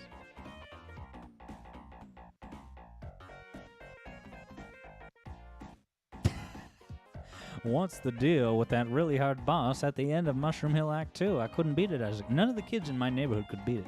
I did mention that in the Mushroom Hill video. Yeah, so Sigurd, as far as what you should use for making music, I think FL Studio is great. There's certainly plenty of tutorials out there for it. But as I end the night, it's a fantastic stream. Thanks to you all for hanging out. Let's just listen to a few more bars of that fantastic Seinfeld Mushroom Valley bass as we see this footage on screen of Sonic running around with a sword. I never played this game. Is this the one that has like automated speed sections? I'm not all about that. So thanks for hanging out. I'll see you soon. Got the Donkey Kong Country 2 video coming at you pretty soon. And more on the way after that. So this is such a great way to end the stream. This hilarious bass line. And then Sonic doing this sequence that looks like it's out of Metal Gear Solid 4 when you play as Eva, driving through the city and just shooting at people. All right. Signing off. Have a great night. See you soon. And give those Sonic 1 special stages another try. After what I told you all about how to enjoy those things, right? Always hit the down buttons. Make the thing rotate slowly. And, yeah, use your cleats. Use the wall to jump where you want to go. You keep those two things in mind, you're gonna have a good time.